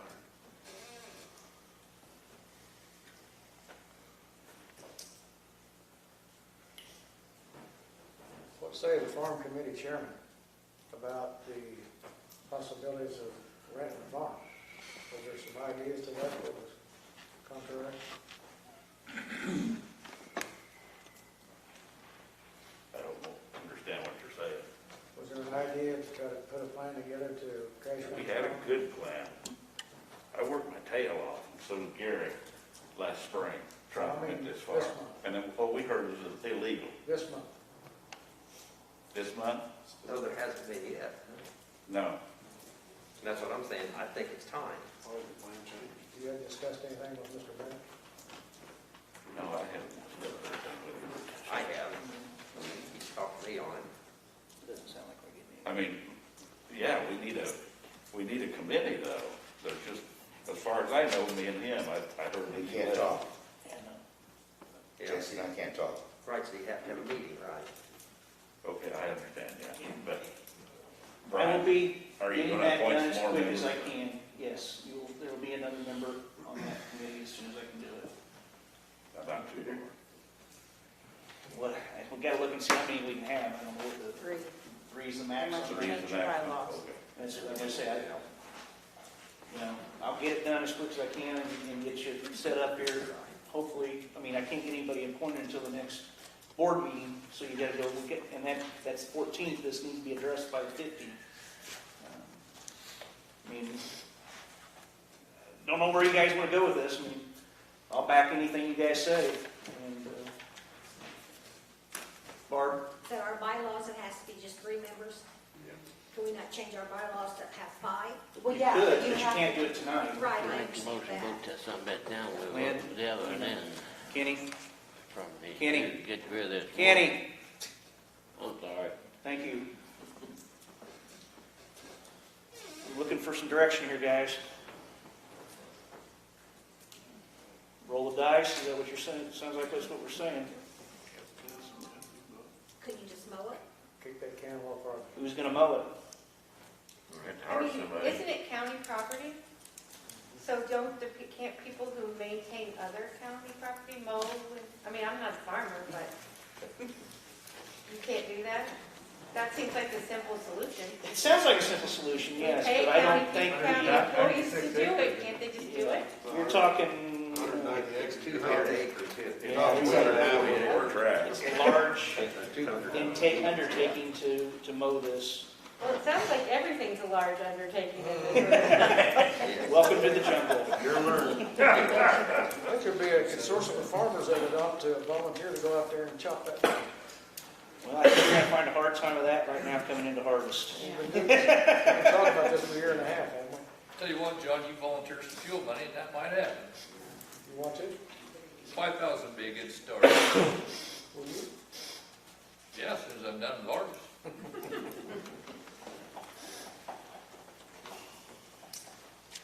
I think Mark might have had the right idea. Just let it set. We've done a bunch of other stupid stuff with this board. We might as well do one more stupid thing and let this drop. That'll take us to court. Fine us or whatever. Fine can't be any worse than what it would cost us to spray it that won't kill them. The problem with going to court, I represent the county, and then when complaints are made, I'm supposed to go into court to represent the county on the complaints too, so we need a special prosecutor. I can't represent both sides, fight over weeds. Yeah. I'm going off of memory here, but this actually gets turned over to the Department of Ag, and they'll come down and make a recommendation. If you don't do anything, which I don't see this happening right away, more than likely they're going to have it controlled one way or the other, and we're going to get the bill. So we can sit back and do nothing, pay a couple fines, and we're going to pay the bill anyway, or we could roll the dice and see what happens on next year's tenth.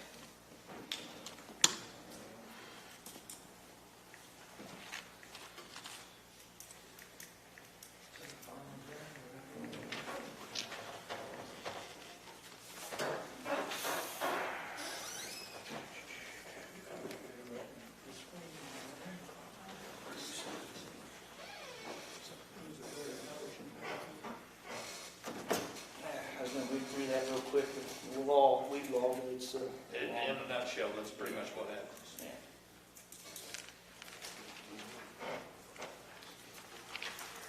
So I guess we're taking no action at this time? Mark?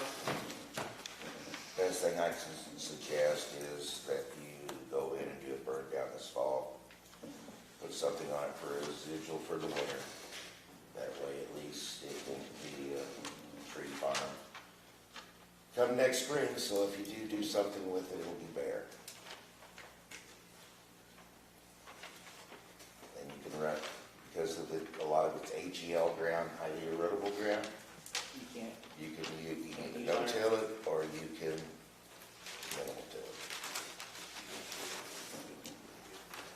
And that will be in a position that somebody can put it on. Right.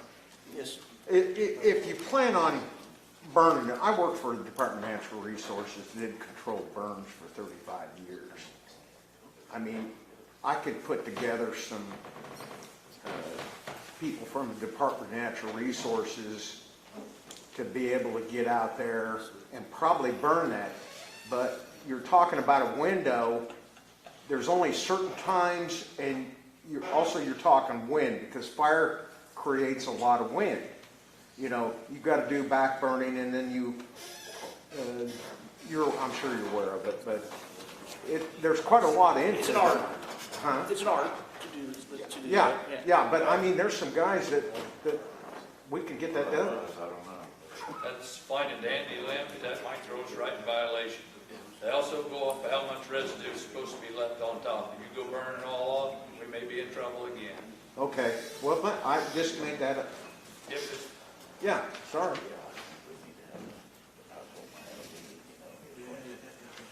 So what's the thought process here, Gary? Mark, you're talking about a chemical burn down of the weeds. That's what Mark was talking about. Yes, we would have to amend the budget. Yeah, I know. Yeah, He wasn't talking about using fire. No, I knew what he was talking about. I didn't. Yeah. I'm sorry, no, burn down is a chemical use term. Yeah, it's where you just go in and you kill everything on the, and start fresh. It's, And you can find it. And I need to go to FA, or 4-H, I think. well, How many dollars do you think that would take, Mark?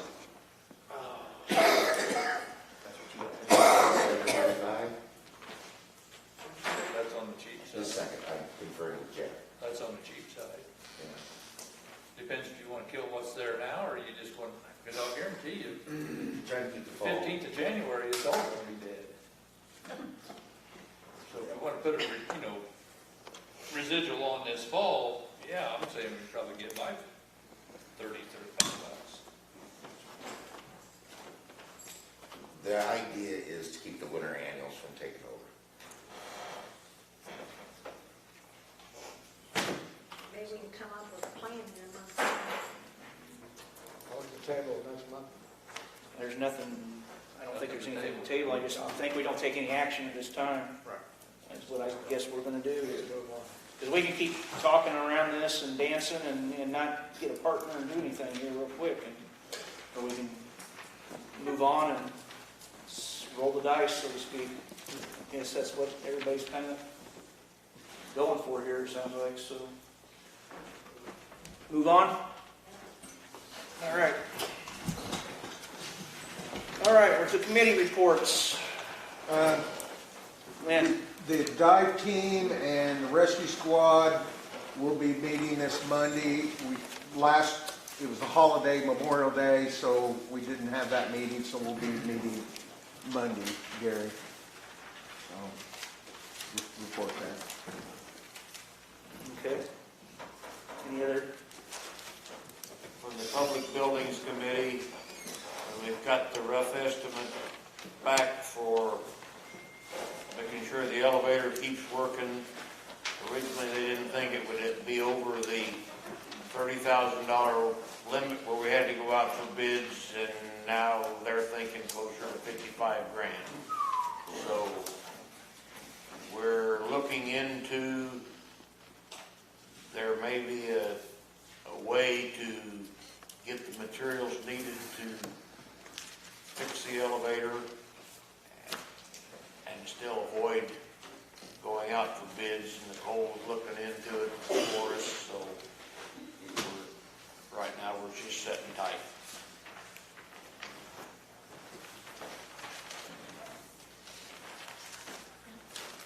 I guess at Road Bridge, as I spoke earlier tonight, we have sent out a job description. We've put in a couple of professional organizations that are throughout the state for engineers. It's been put on Facebook. It's we're trying. I know we've got at least one applicant so far. Hopefully we can get some more. And we're trying. So we're moving forward. Anybody else have anything, Jeff?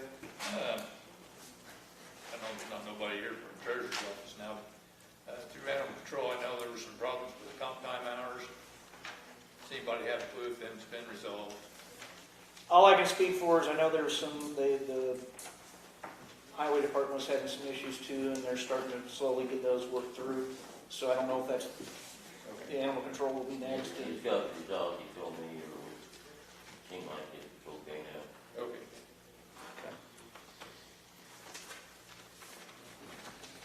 Barb?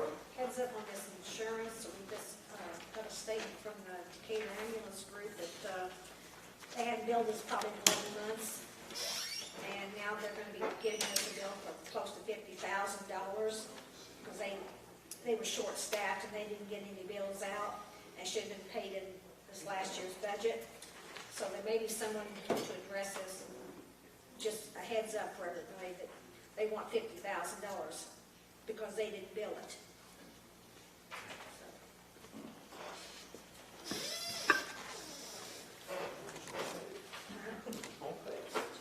All right, any other updates from committees? The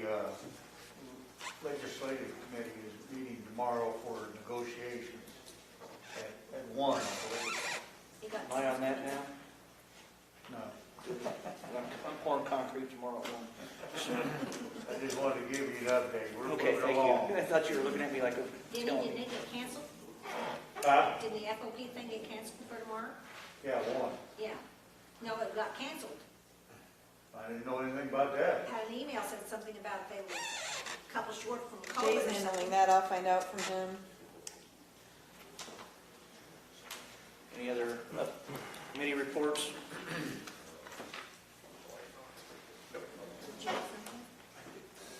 Chairman updates.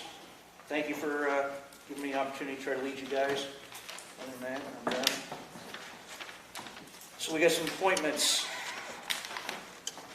These all need to be done on one by each. Okay. So I need to get Richard Harley for 1-year term for Pickaway, assuming that is drainage district. Mark? John, second. All those in favor? For discussion, let me stop for a second. Discussion. All those in favor? Aye. Opposed? Lance Berry for a 2-year term for Todds Point Drainage District. Mark Bennett, John Pogue, seconded. Any discussion? All those in favor? Aye. All those opposed? Katie Miller for a 3-year term as Herrick Fire Protection District Trustee. Kenny Barr. Any discussion? All those in favor? Aye. Opposed? Passed. Richard Kuhn for a 3-year term as Commissioner Okanee Drainage District number 1. Barb seconded. Any discussion? All those in favor say aye. Aye. All those opposed? Passed. Michael Duff for a 3-year term, Commissioner Clarksburg and Shelbyville Drainage District number 1. Jesse, Jeff, seconded. Discussion? All those in favor? Aye. Aye. All those opposed? James Branion for a 3-year term for Commissioner Drainage District number 1 in Flat Branch in Assumption Township. Mark? Barb will second. Discussion? All those in favor? Yes. Aye. Opposed? Motion passed. All right. I have one appointment for a committee. That is Teresa Bain, I'm sorry. So moved. I'm used to it. For public buildings, Lynn made a motion. Second is Jesse. Any discussion? All those in favor, say aye. Aye. All those opposed?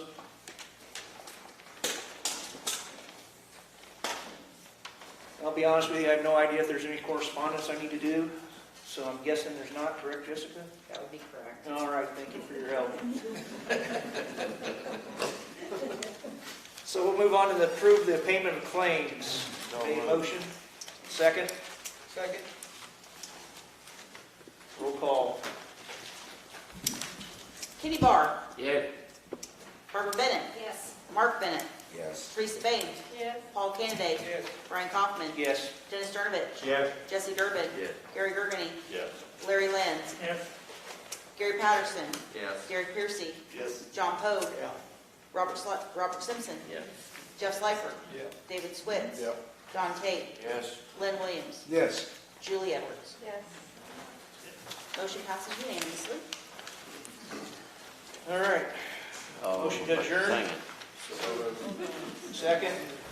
Yeah, I think there's all sorts of hands there. All those in favor? Aye. Opposed?